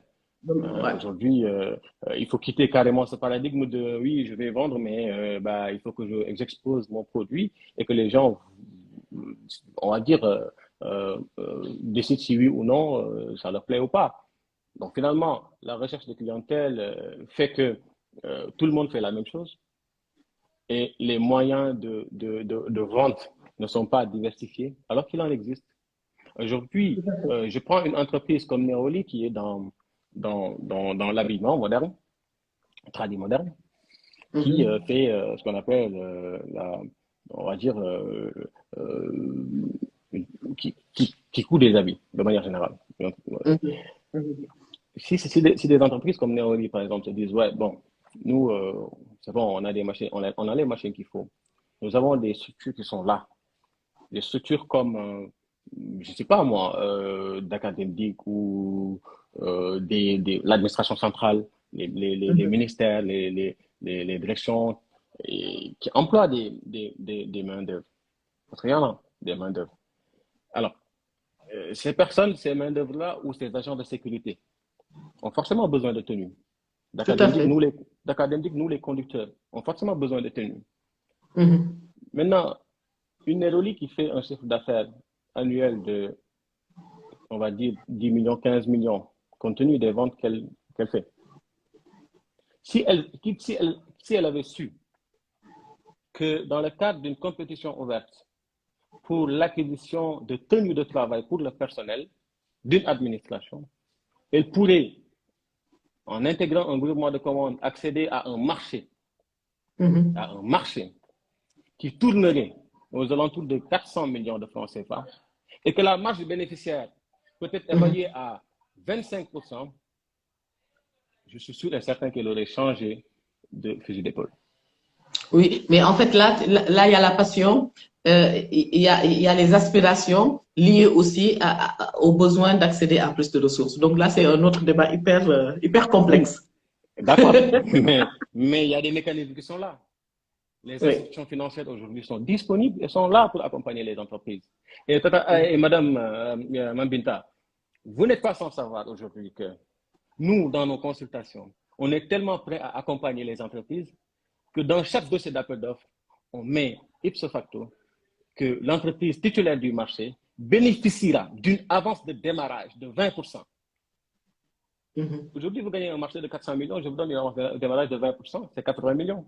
80 millions, Mhm. vous êtes sûr d'exécuter au moins une bonne partie du marché. Du marché, tout à fait. Mais ces Et 80 après, millions-là, ça se voilà, paie sur livraison, hein? justement, c'est ça que je vous explique. On vous donne l'avance de Mhm. démarrage de 20%, vous cautionnez l'avance de démarrage, vous commencez à exécuter. Mhm. On pouvait vous dire, d'accord, on vous donne l'avance de démarrage, mais vous ne serez payé du reste que quand vous aurez livré vos trucs, vos commandes. Mhm. Mais on a prévu ce qu'on appelle le mécanisme de paiement par tranche. C'est-à-dire, Mhm. une fois que l'entreprise aura exécuté une partie, assez Mhm. constante, autrement dit Mhm. 35 ou 40%, elle peut demander ce Mhm. qu'on appelle le paiement du décompte. Elle Oui. fera un Par contre, décompte partiel. il y a une autre problématique que j'entends souvent dire au Sénégal, que certaines entreprises, au contraire, ont des difficultés s'ils acceptent au marché public d'être payés par les structures nationales. Bon, ça, c'est Oui, un autre débat. aujourd'hui, Mais oui, mais ça ne doit pas constituer pour moi un blocage. Mhm. Parce qu'aujourd'hui, si tout le monde se dit ça, que les marchés publics, oui, c'est bon, mais bon, vous êtes parti pour ne pas exploiter ou pour ne pas bien travailler ou pour perdre, à ce moment-là, il y aurait plus d'entreprises sénégalaises. On constate de Mhm. plus en plus des entreprises étrangères qui sont là. Tout à fait. C'est parce que ces entreprises étrangères ont, cette, ont ce goût du risque. Il faut avoir le goût du risque quand on est investisseur. Mhm. Et à ce moment-là, c'est pas dire que, oui, dans 3-4 ministères ou dans 3-4 directions, il y a une tension de trésorerie, que c'est valable pour toute l'administration. Il y a des gens qui exécutent ici et qui sont payés. Ce sont des Sénégalais. Mhm. Et encore une fois, vous avez la possibilité, si vous n'êtes pas payé, de suspendre l'exécution de votre marché. Tout Ah à oui. fait. Ouais. Et Thierno, il faut qu'on se commence à surveiller le temps parce qu'en général, les lives coupent au bout de 1 heure. Donc, je ne sais pas Ben oui. depuis combien de temps, Si on ne puisque c'est termine toi pas, qui as préparé le live. Et là, je voudrais arriver à une question maintenant sur les avantages socio-économiques comme conséquence à l'ouverture de la commande publique. Donc, parce que oui. là, oui. Bon, aujourd'hui, avant de parler davantage, il faut qu'on termine sur les propositions. Parce que les propositions, Il n'a au-delà pas de, terminé ses propositions. oui, Donc, au-delà vas-y. de, oui, au-delà de promouvoir l'allotissement dans les marchés publics, ben, on doit nécessairement ouvrir davantage l'accès des PME au marché à faible montant. On doit OK. prévoir des mécanismes d'accompagnement en trésorerie, c'est ça que je disais tout à l'heure, avance de démarrage, paiement partiel. hein, parce que les entreprises, ici, c'est vrai qu'ils peuvent demander, si le retard du paiement est assez conséquent, ce qu'on appelle des intérêts moratoires. Mais au Sénégal, bah, c'est très difficile d'astreindre une entreprise finalement, ça vaut pas le coup vu le pourcentage des intérêts. Mais étant aussi la marge de préférence de 15% octroyée aux artisans reconnus pour toute PME, et je pense aujourd'hui que si on parvient à mettre ces mécanismes en place, ça va booster davantage les entreprises. Parce que si tu es payé et accompagné, bah, je ne vois pas pourquoi tu ne serais pas intéressé par. Parce que l'idée de base, c'est de participer au fonctionnement du secteur public. Et aujourd'hui, participer à un marché, c'est satisfaire un besoin de service public. Et aujourd'hui, moi, je serais très fier de dire oui, j'ai exécuté des tenues de travail, j'ai livré du carburant pour les bus de l'académie qui transportent nos confrères sénégalais. Alors, il faudrait, je pense, s'inspirer aussi du modèle américain. Les Américains ont mis en place un modèle qui consiste à pratiquer la discrimination active dans les marchés publics. Tu sais ce que c'est? C'est-à-dire instaurer une politique de quotas destinée à favoriser l'accès des PME au marché public. Oui, La France c'est la l'a fait. préférence dont parlait tout à l'heure Elisa. Voilà. Et la France également l'a beaucoup fait sur les marchés réservés. Alors, Oui. il faudrait aussi que les entreprises, comme Et je là, l'ai dit tout à l'heure, Thierno, par exemple, là, il y avait un certain besoin, et tu as évoqué tout à l'heure le fait de pouvoir se regrouper en groupement. Parce que l'État, il y a quelques années, avait dit que tout le mobilier national devrait être absolument, fourni. Et il y avait une certaine difficulté, en fait, de pouvoir avoir accès à ce mobilier national. absolument, absolument, c'est ça. Et ce qui fait que là, ça va rejoindre, on va dire, le truc, la question que je vais poser tout à l'heure. C'est-à-dire, si l'État dit d'une part que le mobilier doit être fourni par des Sénégalais et que le mobilier, malheureusement, ne soit pas, le mobilier disponible ne répond pas aux besoins éprouvés, à ce moment-là, il faut autoriser les variantes dans les marchés publics pour favoriser l'accès des entreprises. Tu sais quoi, tu sais ce que c'est que les variantes au fond? On parle de variantes que quand derrière l'offre de base, on peut proposer une offre alternative, mais qui répond aux besoins de l'autorité contractante. L'autorité contractante peut dire oui, j'ai besoin de 2 chaises ministres orthopédiques, point final. Mais les variantes sont autorisées. Toi, la variante que tu vas proposer doit être une chaise orthopédique, dans tous les cas. Peu importe d'où elle provient, comment elle a été conçue. L'essentiel, c'est que ça soit une chaise orthopédique, mais que ça soit également une chaise ministre. Alors même fabriquée au Sénégal. Donc finalement, si on autorise les variantes, ça permettra de puiser ce qui existe ici, ce qui est disponible, avant de faire appel on va dire, à des besoins, aux produits internationaux. Tout à fait. Alors, il faut aussi autoriser la négociation, à mon avis, dans les marchés publics. La négociation dans les marchés publics, c'est vrai que aujourd'hui au Sénégal, on parle de transparence des procédures, on parle d'intégrité, d'éthique, déontologie, tout ça C'est là. large les marchés publics. J'adore parce qu'il y a plusieurs thématiques et je vois la passion derrière, c'est normal parce que c'est hyper large. Et je crois que je crois, et c'est juste pour t'avertir, si toutefois le live coupe, tu peux le redémarrer et me réinviter et on continue quand même absolument, parce qu'il reste avec cette juste thématique qui est très un large. point assez essentiel pour parler d'efficacité des propositions. Aujourd'hui, c'est quoi l'autorisation de la négociation dans les marchés publics? Autoriser dans les marchés de la négociation permettra aujourd'hui à ce qu'on disait tout à l'heure, de négocier sur tous les éléments de l'offre, la valeur technique de l'offre, sa pertinence, légèrement le prix, sans modifier substantiellement les conditions de soumission. Parce que ça serait déroger au principe de l'intangibilité de l'offre que le Code des marchés publics a naturellement exclu. Le Code interdit de modifier substantiellement une offre parce qu'une offre, une fois qu'elle est déposée ouverte, elle devient intangible. On ne peut plus la toucher ni la modifier. Elle peut être irrégulière et régularisée selon l'appréciation de l'autorité contractante sur le caractère et la portée de l'irrégularité de l'offre. Elle peut être, on va dire, inappropriée ou anormalement basse. Mais si c'est inapproprié ou incohérente, à ce moment-là, on ne cherche même pas à savoir.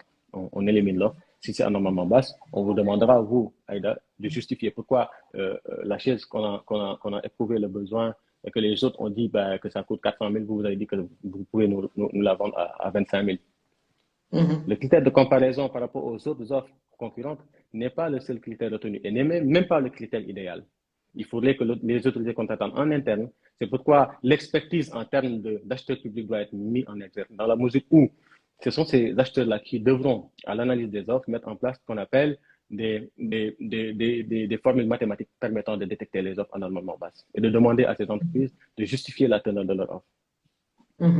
Si elle justifie, tant mieux. Si elle ne justifie pas, bah, on écarte. Et on prend le second mois, disons. Mhm. Donc, ce sont ces éléments-là qui sont pris en compte dans ça. Maintenant, la négociation, elle doit être encadrée.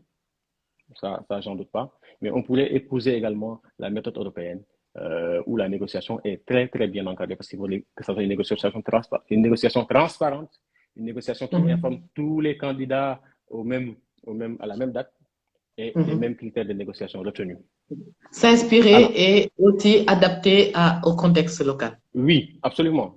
Absolument. Bah, sauf que le contraire m'aurait étonné dans la mesure où nous, pratiquement, notre corpus réglementaire épouse à 90% ce qui se fait ailleurs, Le et contexte. principalement en France. Hein. Aujourd'hui, on a vu la dernière réforme ici au Sénégal sur les contrats de partenariat qui reprend pour l'essentiel l'ordonnance du 23 Mhm. juillet 2015 et de ses apports significatifs sur les marchés de partenariat à Mhm. travers Mhm. les trois conditions que le pouvoir réglementaire a mis en place pour le courir en marché de partenariat, qui sont pour l'essentiel l'étude sur le mode de réalisation du besoin, l'étude de soutenabilité budgétaire et le bilan coût-avantage. C'est la même chose qu'on a repris J'ai ici au des Sénégal. questions pour toi, Tierno.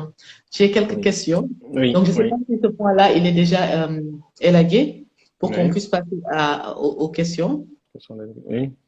Il y a Nabou Saliou qui dit, penses-tu qu'au Sénégal, la réglementation de la commande publique est sincèrement respectée? On va passer sur les questions rapidement. Oui, bon, Il y a Elisa qui était d'accord avec sa réponse, donc elle dit OK, d'accord. si tu veux, on Il y y va a, par ordre de... il y a Néroli Dakar qui a réagi, hein. Elle a dit ah, donc je sais pas, mais elle a réagi. Hein. Ben, c'est juste une Il y a illustration, hein, ça veut rien dire au fond. c'est ça, c'est une illustration, tout à fait. Donc, il y a Black is Beauty demande d'agrément, il faut y penser. Oui, Euh, oui. oui, Black is Beauty, exactly, qui confirme. Il y a Sorta Diarra Mbacké qui dit quelles sont les règles de dérogation pour les commandes publiques en cas de circonstances exceptionnelles. Pertinente Donc question. là aussi, c'est une question de Mame Diarra Mbacké. Il y a le problème, c'est plus au niveau des ACP, Tierno. C'est ça qu'il Absolument, dit. absolument. Attention, trésorerie. Et là aussi, ils peuvent demander des intérêts moratoires, mais ils ne le font jamais. Absolument. Donc, c'était par rapport C'est à ce que je ça. disais tout à l'heure par rapport aux entreprises qui sont malheureusement pas payées. Voilà, j'ai Mis parcouru à un part. peu. Voilà. Hmm. Bonsoir, Pape Alors, Colin, tu la reçois. oui, je pense c'est Mhm. Nabou en premier qui dit euh, penses-tu qu'au Sénégal, la réglementation de la... oui, Exactement, une question de moi, Nabou.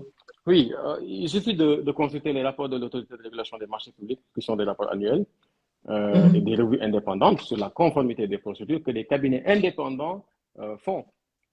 Je pense aujourd'hui que moi personnellement, je dois être audité sous peu. J'ai été audité à 3 reprises et on a eu les félicitations de l'autorité de régulation des marchés publics. Ça veut dire tout Bravo simplement pour ça. que, oui, ça veut dire Bravo. tout simplement, oui, ça veut dire tout simplement que on essaie tout de même de faire du mieux qu'on peut.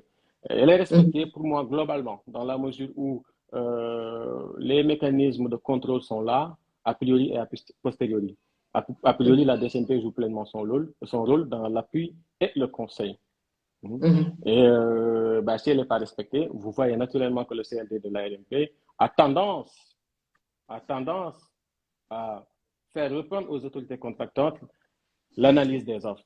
Parce que quand le CLD constate une méconnaissance des règles de publicité et de mise en concurrence, elle ordonne les autorités contractantes à reprendre l'analyse des offres.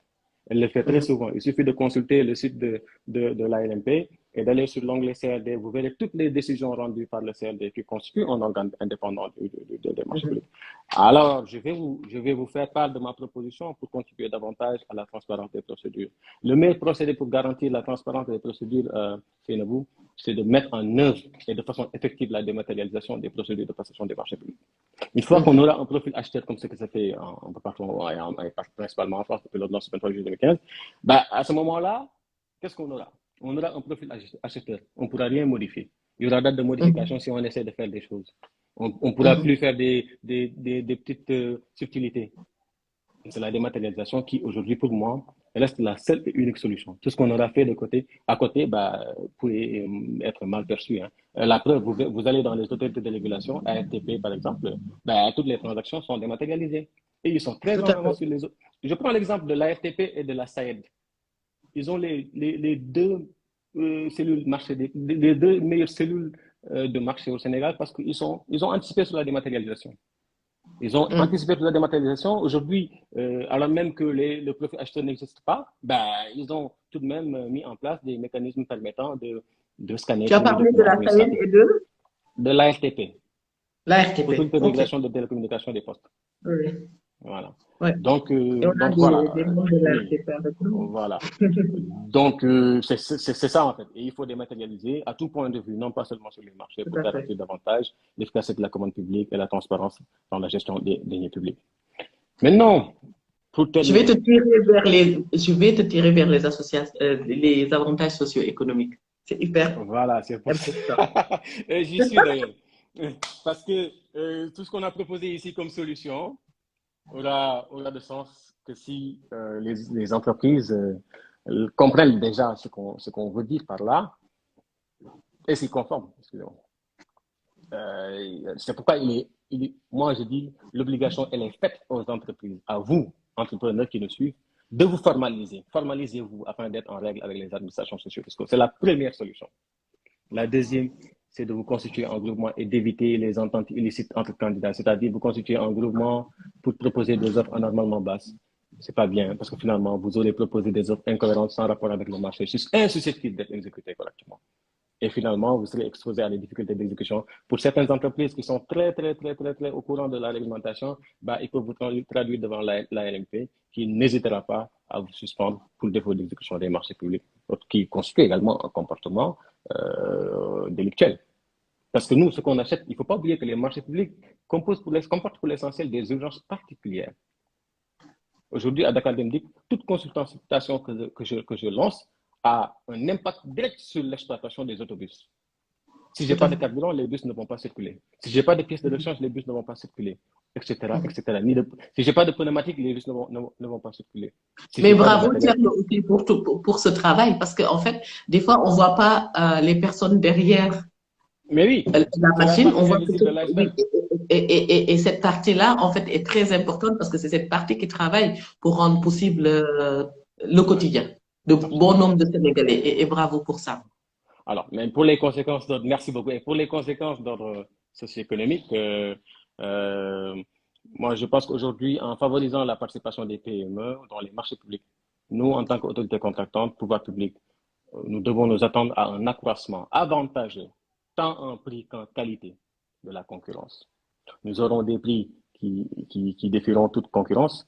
Nous aurons également des consultations où beaucoup d'entreprises auront à déposer des offres et finalement, ça ne fera qu'avantageux pour nous. Et pour eux C'est ça. aussi, parce que finalement, euh, qu'est-ce que les entreprises auront gagné? De façon directe ou indirecte, ça va favoriser la croissance économique.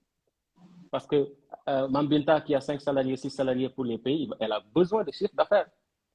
Si elle fait son chiffre d'affaires et qu'elle voit que entre les charges d'investissement et les charges d'exploitation, ben, il y a on va dire une recette qui est là et que cette recette soit suffisante pour payer son personnel et renouveler ses charges, à ce moment-là, elle n'hésitera pas.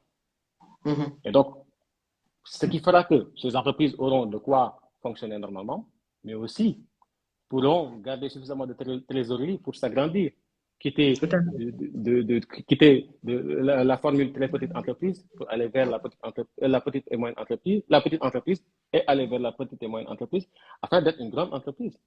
Mhm. Et c'est ça, en fait, tout le cheminement qu'il faudrait adopter. Mhm. Et naturellement, si on quitte ces entreprises-là de phase A à phase B, voire C, ça aura un impact sur la politique publique de l'État. C'est quoi? Tout à fait. Tout à fait. Ça va diminuer le La besoin en croissance recherche d'emploi. de nos entreprises. Oui, et ça va accroître davantage l'employabilité et l'emploi des jeunes grâce à un Mhm. meilleur développement des petites et moyennes entreprises. Mhm. Si les Et entreprises se une développent, question oui. par rapport à ça, en général, quels sont les secteurs pour la commande publique et autres, quels sont les secteurs vers lesquels devraient plus se tourner les entreprises où il y a peut-être un manque des fois par rapport à l'accès au marché public en général? Alors, moi, pour vous accompagner de façon efficace et précise, je recommande à toutes ces entreprises-là de viser les marchés de fourniture. C'est plus simple, plus abordable, pas de complexité. Les marchés de travaux, pour l'essentiel, comportent des avenants, c'est-à-dire des suggestions imprévues qu'il faudrait réaliser et qui emportent avec elles un surcoût financier, avec incidence financière sur le budget prévu pour le marché. Donc, les Mhm. marchés de travaux pour une petite entreprise, moi, je le suggère, je ne le suggère à personne. Pour les fournitures, c'est assez simple. Hein. Il faut se lancer. Pour les services, il faut se lancer. Pour ceux qui ont une certaine expertise, il faut se lancer dans la consultation. Autrement dit, Tout le à fait. consultant. Le consultant, quand il est là, il a un TDR, les thèmes de référence, et ce TDR-là va lui servir de canevas, et à ce moment-là, il pourra naturellement comprendre que c'est comme ça qu'il faisait à la fac, hein, avec les cas pratiques. Donc voilà Exactement. les trois pistes que moi j'avais à suggérer au truc, à ces entreprises-là. Parce qu'aujourd'hui, il faudrait que le secteur privé soit Donc, aller fort, sur les fournitures, les services, euh, pas forcément les marchés de travaux. pas forcément pour un début. Pour un début. Pour un Pour un début. début. Parce Parfait. que sinon, bah, ça, c'est un des éléments qui contribue au taux de mortalité précoce des entreprises. Mhm, Et mhm. aujourd'hui, Et 60% il des y a, il y a entreprises à ce meurent sujet, après la première année de création. tout à fait, tout à fait. Ça, c'est le grand défi, c'est le défi d'accompagnement des entreprises. Ouais, Déjà, il y a un taux de mortalité à la naissance qui est assez ouais, conséquent. Donc, absolument, il y a absolument. Madjiguène qui dit merci à RTP. Donc, elle était contente. Donc, on a Madjiguène de la Ah RTP oui, qui est très contente d'être citée. Moi, je connais ouais. personnellement leur ACP. Et donc, je suis aussi tout aussi heureuse de voir que c'est un système qui fonctionne bien. Il y Et a bien Ben sûr, et il Ahmad. faudrait aussi que les gens sachent que nous tous, nous sommes investis d'une mission ou des missions de service public. Tout Nous à avons fait. tous, et que les gens comprennent que les marchés publics, C'est la c'est lié à citoyenneté l'argent. déjà. Oui, les marchés publics, c'est pas les bruits de couloir, hein. Et oui, les gens, ils attribuent les marchés à qui ils veulent. On ne peut pas le faire. Nous avons les Mhm. rapports de l'OFNAC qui sont sortis avant-hier et C'est ça. Il faut qui s'y ont mettre, parlé. travailler et Oui, nous avons les rapports de l'ANMP qui sont là, qui sont disponibles sur les sites et qui n'hésitent pas à mettre en exergue les dysfonctionnements de chaque structure s'il y a Mhm. lieu. Donc, il faut que Mhm. les gens sachent que la commande publique, c'est d'abord une pratique, mais avant d'être une pratique, c'est une matière. Et une matière que les gens, Mhm. ont naturellement l'obligation d'apprendre à la faculté de droit pour l'essentiel Mhm. et Mhm. se font le plaisir de pratiquer. Mhm. Tiens, en tout Aujourd'hui, cas, tu as fait comment dire, tu as fait un panorama des marchés ouais, publics. On est passé des procédures d'accès aux marchés publics à la commande publique. On est allé sur des propositions en fait pour améliorer la qualité en fait de l'offre des entreprises en matière de commande publique. Tu es revenu sur la technicité en fait sur le contexte sénégalais. Et là, en fait, on est sur les avantages socio-économiques. Moi, j'aimerais bien, avant que ça ne coupe, que tu puisses en fait dire, résumer déjà les dernières choses selon toi que tu n'as pas pu évoquer. Parce que je vois même d'autres sujets ressortir en fait de cette problématique qui est une problématique très très complexe avec beaucoup de sous-thèmes en fait qui se cachent derrière ce thème des marchés publics. Et je crois qu'on reviendra en live et on prendra des sous-thèmes avec aussi toutes ces compétences. Peut-être qu'on pourrait même le faire à deux. Il y a Cher Relais qui dit tu peux parler des MAPA et des MAPS. Donc voilà. Et donc il y a plusieurs sous-thèmes et ça mérite en fait de continuer. Et même on pourrait faire des sessions sur cette problématique qui intéresse en fait, qui intéresse beaucoup de personnes en fait. Parce que voilà, la commande publique, c'est ce qui fait fonctionner le pays. bien sûr. Et aujourd'hui, bah, il faut pas malheureusement, et ça je Oui. vous le dis, hein, il faut pas malheureusement se refuser le droit de participer à la commande publique. Parce que finalement, quelle est la conséquence? C'est ce que nous voyons aujourd'hui. L'État du Sénégal veut faire des résultats. Ils ont des projets qui sont intégrés dans le plan d'action prioritaire. Et ils voient Mhm. que les entreprises sénégalaises souvent accusent du retard dans l'exécution des marchés du fait de l'offre en avallement basse. Alors, ils proposent ce qu'on appelle l'offre spontanée. Un Mhm. partenaire privé vient avec son offre spontanée. L'étude technique, elle est faite. Le MOU, Memorandum of Standing, il est signé. Le contrat commercial, il est signé. La demande de passer le marché en procédure dérogatoire est signée. Et après, Mhm. la DCMP autorise l'entente directe. Et hop, c'est parti. Mhm. 6 mois après, vous verrez naturellement un stade qui est construit. Vous ne savez pas comment, Mhm. ni pourquoi. Vous voyez à côté un aréna qui est construit. Ainsi de suite, ainsi de suite. Des autoroutes qui sont construites. Et pourtant, ce sont des entreprises étrangères qui le font. Mhm. Elles sont pas on va dire, plus méritantes que nous, mais elles ont su tout de même, d'une part, hein, se Oui. déprendre de ces considérations parfois illusoires que se Et font on n'a pas aussi abordé une problématique, c'est le transfert de compétences dans l'octroi des marchés publics. Mais ça aussi, c'est un autre débat. Oui, dans le Voilà. cadre des marchés de partenariat, effectivement. Tout à fait. Oui, dans le cadre des marchés de partenariat, notamment l'offre spontanée, c'est une condition de recours à l'offre spontanée. Pour que l'offre spontanée soit Mhm. acceptée, il faudrait que l'entreprise ait au moins s'engager à, on va dire, sous-traiter 30% de parts de marché aux nationaux. C'est pour ça que vous avez vu pour la réalisation du TED pas mal d'entreprises sénégalaises qui ont travaillé dessus. C'est pour ça que vous avez vu pour la construction de Arena et de l'autre stade du Sénégal, pas mal de Sénégalais travaillent dessus. C'est une condition. Exactement. Mais est-ce que ces gens-là qui travaillent auront forcément à l'idée de tirer du profit de ce qu'ils font?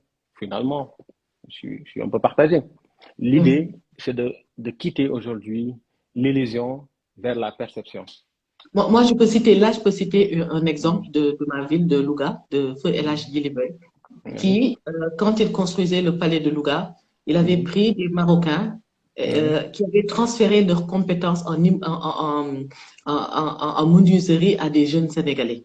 Et en fait, moi, Ouais. je trouve que ces jeunes Sénégalais jusqu'ici, en fait, font des prestations de services dans la ville. Et donc, pour moi, Mhm. ça, c'était un réel exemple de transfert de compétences. Et jusqu'ici, à chaque fois qu'on parle de transfert de compétences, moi, je cite cet exemple des personnes au niveau de la région de Louga qui ont acquis ces compétences. Et peut-être même là, c'est-à-dire, ça devrait se poursuivre au-delà de cette époque, de pouvoir permettre à ces gens-là de pouvoir encore transmettre à d'autres générations ces compétences-là. Et donc, ça, Mais c'est des exemples comme ça que je oui, voudrais citer pour et parler c'est de. pour conforter l'idée de Pape Djibi qui dit qu'elles sont juste plus structurées. Ces Oui, entreprises-là sont juste plus structurées. tout à Mambinta, fait. moi, dans ma pratique, je vous dis, hein, j'ai des entreprises où, pour le notifier, il fallait que tu les appelles au téléphone, qui te disent, ouais, nous habitons ceci, cela, par ici, par là. Finalement, vous vous retrouvez face à une porte qui, une fois ouverte, constitue un appartement. Une Mhm. entreprise ne doit pas être un appartement. Une entreprise ne doit pas être une maison. Une entreprise doit être structurée avec des employés. C'est comme ça qu'on est ambitieux, en fait. Et même, c'est comme ça qu'on aspire, en fait, à l'évolution. Mais c'est ça. Finalement, Exactement. le problème, c'est que tu vas devoir faire appel à un huissier dans le cadre de certains marchés où les entreprises font preuve de mauvaise foi pour ne pas toucher à la notification, pour constater ben, ce comportement. Mais je vous Mm. dis, pour la plupart des entreprises, Ninea FC, OK, vous consultez le truc, l'attestation de l'IPRES et de la caisse de sécurité sociale, vous voyez naturellement en bas que nombre de salariés 1. Mm. Adresse Pikin Talioumak au Nord-Foire. Effectivement, c'est un appartement. Vous allez chez lui, vous trouvez que c'est un appartement. Deux chambres, salon. Oui, mais Où pour est le Nord feu? Foire, c'est pas des appartements et pas à Pékin, hein. Ouais, mais après, ça reste des appartements. Moi, je vais changer l'adresse de Tarami. Mais c'est ça, en fait. Une entreprise doit être structurée. Pour un Tout à fait. début, pour une très petite entreprise, oui, elle peut se permettre cette pratique, le temps de voir évoluer les choses. Mais à un moment donné, si tu parviens à faire au moins 15, voire 20 millions de chiffres d'affaires, pose-toi les bonnes questions et essaie de. Pourquoi les entreprises sénégalaises ne font pas d'appel de fonds chez les banques pour essayer de Exactement. booster davantage leur production? Ça, c'est Ça oser doit être. l'évolution. C'est une autre thématique. Tierno, C'est il y a ça. plein de thématiques qui sortent de là. Ça dénote d'un manque on va dire, d'imagination Confiance. ou des fois d'une frilosité. Il ne faut pas être frileux en investissement. Et je pense Oui. qu'aujourd'hui, c'est comme ça que Il y a si Elon plusieurs Musk est problématiques aujourd'hui connexes. arrivé à acheter Twitter pour 88 milliards de dollars, je ne sais pas comment, ben, c'est parce qu'il y a 30 ans, il était pas milliardaire. Hein. Pour C'est rappel, ça. il a juste il a juste mis en place une application qu'il a vendue et aujourd'hui qui fait que progressivement il s'est dit je vais faire ceci, je vais faire cela jusqu'à investir chez trucs, chez Twitter et avoir les moyens Oui. d'acheter Oui. une telle C'est entreprise. comme la planification. Tu parlais tantôt de planification. Mais C'est bien avoir une sûr, vision, c'est avoir des perspectives d'évolution, en fait, de son mais bien sûr, entreprise. il faut être structuré jusqu'au bout, à mon avis. Parce qu'aujourd'hui, Exactement. Mambinta, je vais vous dire que les sondages qui sont effectués par le ministère de l'économie ont révélé qu'aujourd'hui au Sénégal, euh, Mhm. le secteur privé sénégalais est essentiellement constitué de petites et moyennes entreprises, qui représentent Mhm. près de Tout à fait. 90% des entreprises au Sénégal et qui concentrent environ 40% des emplois et Mhm. 25% du chiffre d'affaires et contribuent Mhm. à 20% à la valeur ajoutée nationale et occupent Et ça, c'est le 10% but de du PIB l'employabilité. oui, et occupe 10% du PIB national. Ce qui veut dire que finalement, si 90 PME emploient 40% La de population. Sénégalais, ben, population active surtout, c'est parce que ça veut dire qu'il y a problème. Oui. D'où la nécessité pour l'État aussi de maintenir ce secteur privé fort et viable et durable. Donc, voilà, parce qu'on a vu la pression sociale que ça peut créer, le manque d'emploi. Oui, Voilà, mais on en a eu justement, si beaucoup. les entreprises osent emprunter le chemin de la commande publique et on va dire, remporter des parts de marché. Alors, l'autre problématique qui, malheureusement, fait que les entreprises meurent très tôt, c'est que tu vois un fournisseur qui vient aujourd'hui en taxi, qui remporte un appel d'offres de 200 millions, qui lui fait avance de démarrage 20%, il a 40 millions, il va acheter une 4x4. Il reste 160 millions maintenant. Oui, finalement, comment est-ce que tu vas exécuter le marché? À l'issue, qu'est-ce que tu vas avoir comme bénéfice? Les gens, Oui, mais ça agit sur le mindset maintenant, ça agit sur, voilà. Oui, aujourd'hui, les gens perçoivent les marchés publics non pas comme un outil de travail, mais un moyen de survie, ce qui ne doit pas être le cas. Ce qui ne doit pas être le cas. C'est un service que tu dois offrir, absolument, que tu dois fournir. Moyennant une rémunération. Exactement. Exactement. C'est des ressources mises à disposition pour pouvoir servir, pour pouvoir rendre ce service. Absolument, absolument. Donc, tant on a, oui, alors même qu'on a des choses à dire d'une part chez les autorités contractantes, il y en a plusieurs qu'on peut soulever chez les entreprises. Oui. Parmi lesquelles, les défauts de formalisation, le manque de vision, des fois la frilosité en termes d'investissement, et j'en passe. Ouais. Donc voilà aujourd'hui la vraie problématique. Il faut relever ce défi ensemble. Exactement. Tierno, franchement, c'était très riche comme échange, avec une connaissance bien pointue du secteur, en fait, bien maîtrisée. Et pour moi, c'était un plaisir. J'ai beaucoup appris ce soir.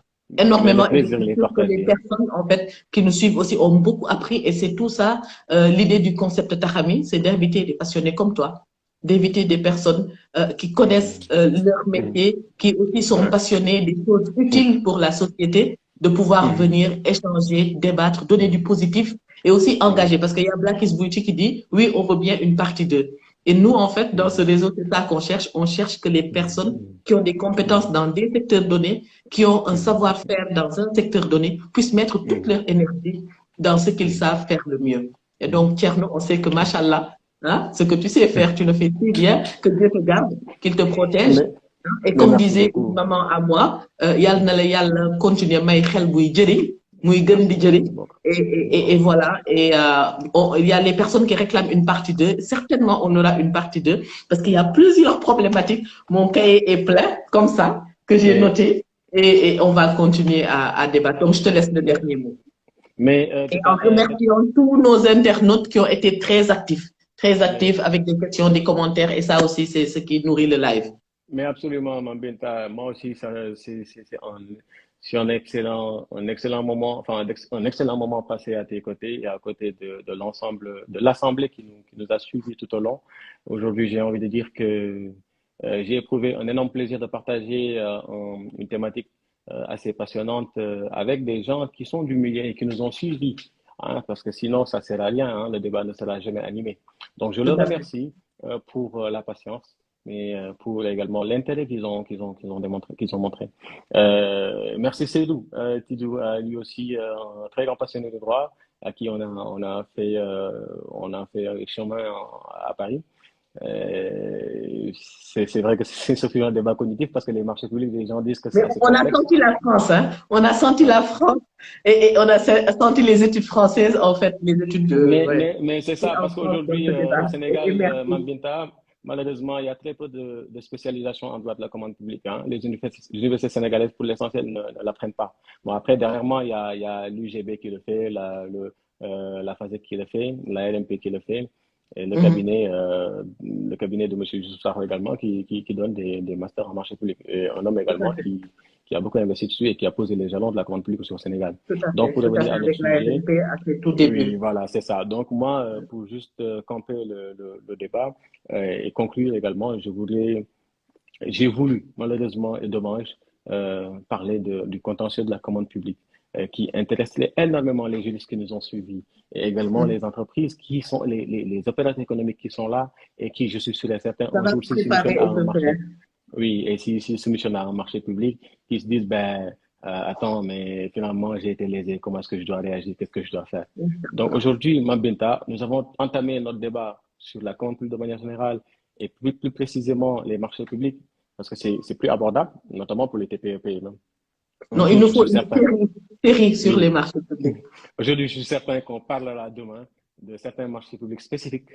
Hein, parce que j'ai envie également, il y a quelqu'un qui m'a posé tout de suite la question ici, de savoir quelles sont les procédures dérogatoires prévues en circonstances exceptionnelles.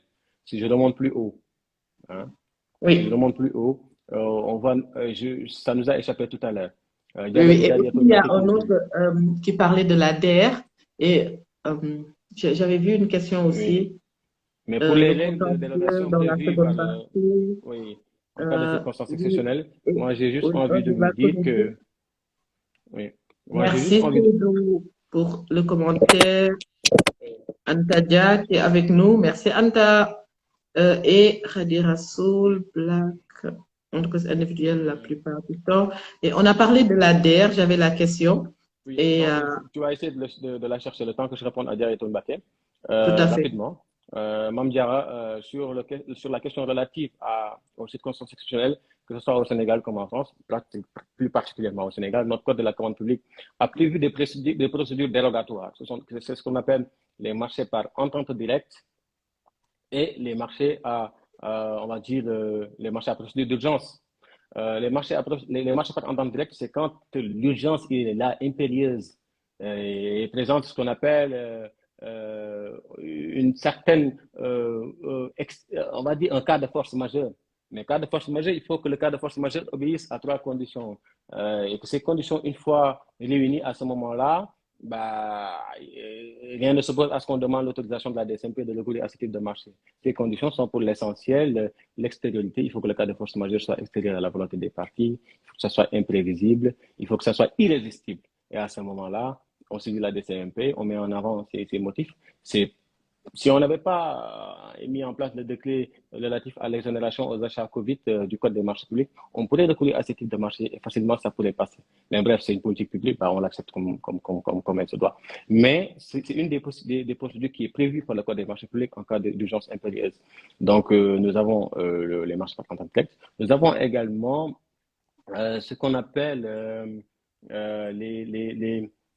comment ça s'appelle encore voilà, les marchés à procédure d'urgence où tu saisis la DCMP pour qu'elle te permette, qu'elle t'autorise de réduire les délais de candidature. C'est-à-dire, une fois publié le marché en appel d'offres ouvert, on te dit que tu as 30 jours. Tu saisis la DCMP, tu lui demandes une procédure d'urgence, elle t'autorise maintenant de passer de 30 jours à 10 jours. Ce qui te fait gagner 20 jours de procédure et en 10 jours, tu lances, tu ouvres. Et par la même occasion, tu convoques la commission, tu analyses et attribues la semaine qui suit. Finalement, en 15 jours, tu boucles ta procédure d'appel d'offres ouverte qui était censée initialement durer 45 jours. Donc voilà, parmi tant d'autres, on va dire, propositions, tant d'autres subtilités, deux qui concernent pour l'essentiel les marchés publics et moi dont j'ai fait usage. Par exemple, je vous donne une situation où le Sénégal a failli malheureusement vivre, on va dire, une catastrophe naturelle parce que c'était du temps des inondations. Quand j'étais à la ville de Pékin comme responsable des marchés, du temps des inondations, j'avais pu saisir la DSMP de demande d'avis pour passer les marchés à procédure d'urgence. Et c'était des marchés de pompage et de curage des eaux usées. Ils étaient obligés parce qu'à ce moment-là, Kermassar était en train de se noyer dans les eaux. Finalement, en cours de procédure, on a vu que la pluie a atteint un niveau où ça dépasse les marchés publics. Il fallait que l'ONAS intervienne avec l'appui de pas mal d'hydrocureurs et de pompes. Donc finalement, c'est comme ça qu'on a fait. Et puis après, bah, ça s'est bien passé. C'est comme dans les mairies où souvent les gens pensent que les autorités ne travaillent pas, alors que oui, ils travaillent. En période de qualité ou de tabasserie où il y a l'acquisition de denrées alimentaires pour les personnes vulnérables, populations vulnérables, des fois on saisit la DCMP pour passer ces marchés-là en procédure d'urgence. Parce que le temps du ramadan, il est 30 jours. Le ramadan dure 30 jours et on ne peut pas lancer le marché en 30 jours. Ce qui veut dire que, bon, c'est vrai que des fois, on peut nous reprocher un défaut de planification, mais Tout qu'à à cela fait. ne tienne, qu'à cela ne tienne, qu'à cela ne tienne, alors même, on peut tout de même, derrière, s'autoriser la procédure d'urgence et essayer de lancer. Sachant que, alors même qu'on soit dans une procédure d'urgence où les délais de candidature sont réduits à 10 jours, nous sommes obligés de respecter les principes généraux de la commande publique, à savoir la liberté d'accès à la commande publique, l'égalité de traitement entre les candidats et la transparence des procédures. Sans quoi, nous sommes sanctionnés par le CRD si l'entreprise qui s'estime lésée le saisit. Donc, naturellement, et Liberté au-delà du d'accès, fait de, transparence oui, ça, ce sont les la trois principes transparence. que tout le monde devrait retenir. Liberté d'accès à la commande Oui. publique, égalité de traitement entre les candidats et transparence des procédures. Je Et vois que liberté tu d'accès à reviens la... et tu reviens, et donc ça sera très, très, Oui, très bien oui, retenu. donc voilà en gros les thématiques. J'avoue que nous avons été longs, mais je pense instructif. Et je Non, remercie tout le monde d'avoir c'était très, assisté très intéressant et à ce live. instructif. Et je suis sûre que les personnes qui sont là aussi ont été très heureux d'entendre tout ça. Ça nous renforce toujours dans nos connaissances. Ça nous renforce en fait, parce que cette problématique des marchés publics, c'est bien pour tout citoyen de pouvoir connaître ça. On est dans une société où on doit tendre vers l'entrepreneuriat aussi, puisque le secteur public ne peut pas absorber, et toi-même tu l'as si bien dit, 40% des Oui, bien emplois sûr. Oui, bien créés sûr. par le secteur privé. Donc, c'est une problématique qui est tout à fait intéressante et passionnante. Et voilà. Et on va aller vers une série sur ces problématiques. Thierno, on te remercie pour ta générosité intellectuelle, a écrit tout à l'heure dans les commentaires. Et on sent cette générosité intellectuelle, on sent cette passion et on sent aussi cette maîtrise. Donc voilà, nous, aujourd'hui, on va s'arrêter là. On ne voudrait pas, Merci. mais on va quand même le faire. Et Malheureusement. à très vite. Et avec, on espère vous revoir tous avec nous pour Mais pouvoir bien sûr. continuer cette série parce qu'on voulait faire les marchés publics en général. On s'est rendu compte séance tenante qu'il fallait beaucoup plus de live sur ce secteur, mais on va Mais faire bien des sûr. lives bien précis, Tierno. Mais Donc, bien sûr. Mais bien sûr. merci beaucoup Merci. et bon courage pour Dakar Demdik, que nos bus Mais roulent, merci beaucoup. qu'il y ait du Oui, carburant pour nos bus. oui, je demande de tenir bon. Ben, nous sommes dessus. Nous travaillons d'arrache-pied pour que les choses avancent. Et sachez que ben, s'il y a des désagréments, ce n'est pas forcément la volonté de chaque salarié de Dakar Dem parce que nous tous, nous sommes investis Mais dans il une ne mission faudrait pas que syndicale. les citoyens sénégalais, si les bus ne marchent pas, viennent dans le réseau Tarami pour réclamer que les bus marchent. Oui, oui, je sais bien, je sais bien. Sauf que moi, j'ai envie de leur dire que sans eux, bah, malheureusement, nous ne fonctionnerons pas. Aujourd'hui, Dakar Oui, Dem il faut partir au-delà des personnes qui sont censées gérer ces sociétés. Il faut voir c'est les ça. 3000 agents qui sont salariés de Dakar Dem et qui se réveillent chaque matin, qui essaient de donner de Tout leur à fait. mieux pour que le service public aille de plus en plus Et ce que tu dis dans de bonnes conditions. est très C'est pas. important. C'est cette Mhm. empathie. En fait, c'est cette compréhension et en fait, c'est Mhm. ce respect mutuel entre citoyens de savoir que chacun contribue de sa Mais bien part au sûr. développement de ce pays qui nous est si cher. Bien sûr. Oui, et puis aussi, enfin, dire aux jeunes qui nous ont suivis, peut-être qu'il y a certains qui sont des étudiants, d'autres qui sont à la recherche d'emploi, d'autres qui Tout à sont fait. naturellement en début de carrière, Mhm. naturellement, vous dire que c'est possible, hein, c'est possible. Il faut tout simplement essayer de savoir ce que tu veux d'abord, de se donner les moyens de l'apprendre, de savoir maîtriser ton domaine parce qu'aujourd'hui, finalement, nous nous sommes retrouvés dans un monde où tout le monde fait du marketing, tout le monde fait du commercial, tout le monde fait de la communication. De Mhm. ce fait, les entreprises, principalement publiques, parapubliques et privées, ont tendance à orienter le recrutement sur non plus quels sont ceux qui savent faire telle chose, mais quels sont ceux qui peuvent réellement exécuter les L'offre et tâches la dont tu as demande. besoin. L'offre et la Voilà. demande. Donc Mhm. finalement, le savoir-faire, il est beaucoup plus exigeant parce qu'on ne se focalise plus sur on a besoin de telle chose. Et aujourd'hui, elle est étendue dans un sens où on dit, mais qui est-ce qui fait le mieux ce dont j'ai besoin? Donc il Mhm. faut avoir une maîtrise pointue. Ça ne va pas dire que je l'ai, ça ne va pas dire que tu l'as. Nous aspirons tout de même à nous améliorer de jour en jour et de corriger nos lacunes et nos imperfections, sachant que la commande publique, c'est d'abord du droit et ça a tendance à évoluer de jour en jour, d'année en année, de mois en mois. La preuve en Tout à fait. France, dans chaque situation, il s'adapte avec des décrets, des ordonnances et ce qui fait vivre la commande publique. C'est d'abord Mhm. une science juridique et une science juridique est d'abord soumise à des jurisprudences. Et la jurisprudence, Mhm. c'est le dialogue des juges qui fait qu'aujourd'hui, je sois habilité à partager avec vous ce que se passe en France, ce qui se passe au Sénégal, et de voir ensemble ce qu'on pourrait nous tous ensemble proposer comme solution. Et raison Mhm. pour laquelle je vous dis à toutes et tous qui cherchent quelque chose, de ne pas lâcher prise et de savoir que des opportunités s'ouvriront et de savoir les saisir, mais ne pas se fixer un idéal. C'est-à-dire, j'ai mon diplôme master 2, je dois avoir forcément 1 million de salaire. Ça n'existe pas, c'est une illusion. Il faut d'abord Mhm. partir de quelque chose pour espérer avoir mieux. C'est Donc, je ça, pense petit à qu'aujourd'hui, petit. c'est important, oui, Petit que à chacun petit. essaie on va dire, d'intégrer le monde professionnel en ne se focalisant pas trop sur l'aspect pécunier. Parce que tout simplement, une fois qu'on aura maîtrisé ce qu'on fait, bah, ça viendra naturellement. Hein, ça viendra. Bah oui, Donc, tout merci à à fait, tous. tout à fait. Merci, merci, Tout à merci fait, tu as également, Mme pertinemment. Binta. Je t'ai retenu jusqu'à 23h30, c'est pas évident. C'est un plaisir Mais je pour sais moi. que tu es J'adore une passionnée échanger. aussi. Oui. Et en tout cas, merci à tout le monde. Et je propose aussi, Mm. s'il y a des thématiques que vous voulez proposer, envoyez-les-moi inbox et on trouvera le moyen de les faire. Et bientôt, on aura aussi des after-work. Ça va commencer, Inch'Allah, à partir du 3 juin, en collaboration avec le Inch'Allah. concept Whoopie. Et on sera, c'est des Inch'Allah. after-work où on sera vraiment en présentiel avec des sujets thématiques à débattre. Donc, merci à vous, Mm. hein, merci de nous suivre. Mais je Merci ne beaucoup, saurais Fernand. conclure je ne saurais conclure sans remercier ma très douce moitié qui m'a autorisé à faire ce live jusqu'à Ah non, 23h30, Thierno, hein. il fallait pas que ça manque. Thierno, merci beaucoup pour la galanterie Mais et oui, merci beaucoup aussi pour ça, pour ce genre, pour cette bien orientation sûr. genre, en fait, qui considère la femme et aussi qui est une Mais bien sûr. priorité pour nous dans le réseau Tahami. Donc, Mais merci bien à ta sûr. très douce moitié d'avoir Merci à toi autorisé aussi. cela. Merci à vous tous. Merci à vous Merci. tous. À bientôt, Merci. Inch'Allah. Allez, à très vite. Et merci beaucoup. Ce fut un Merci, au plaisir. revoir. Avec plaisir, Merci à plaisir tout de le monde. partager. Merci à tout le monde Ok. aussi.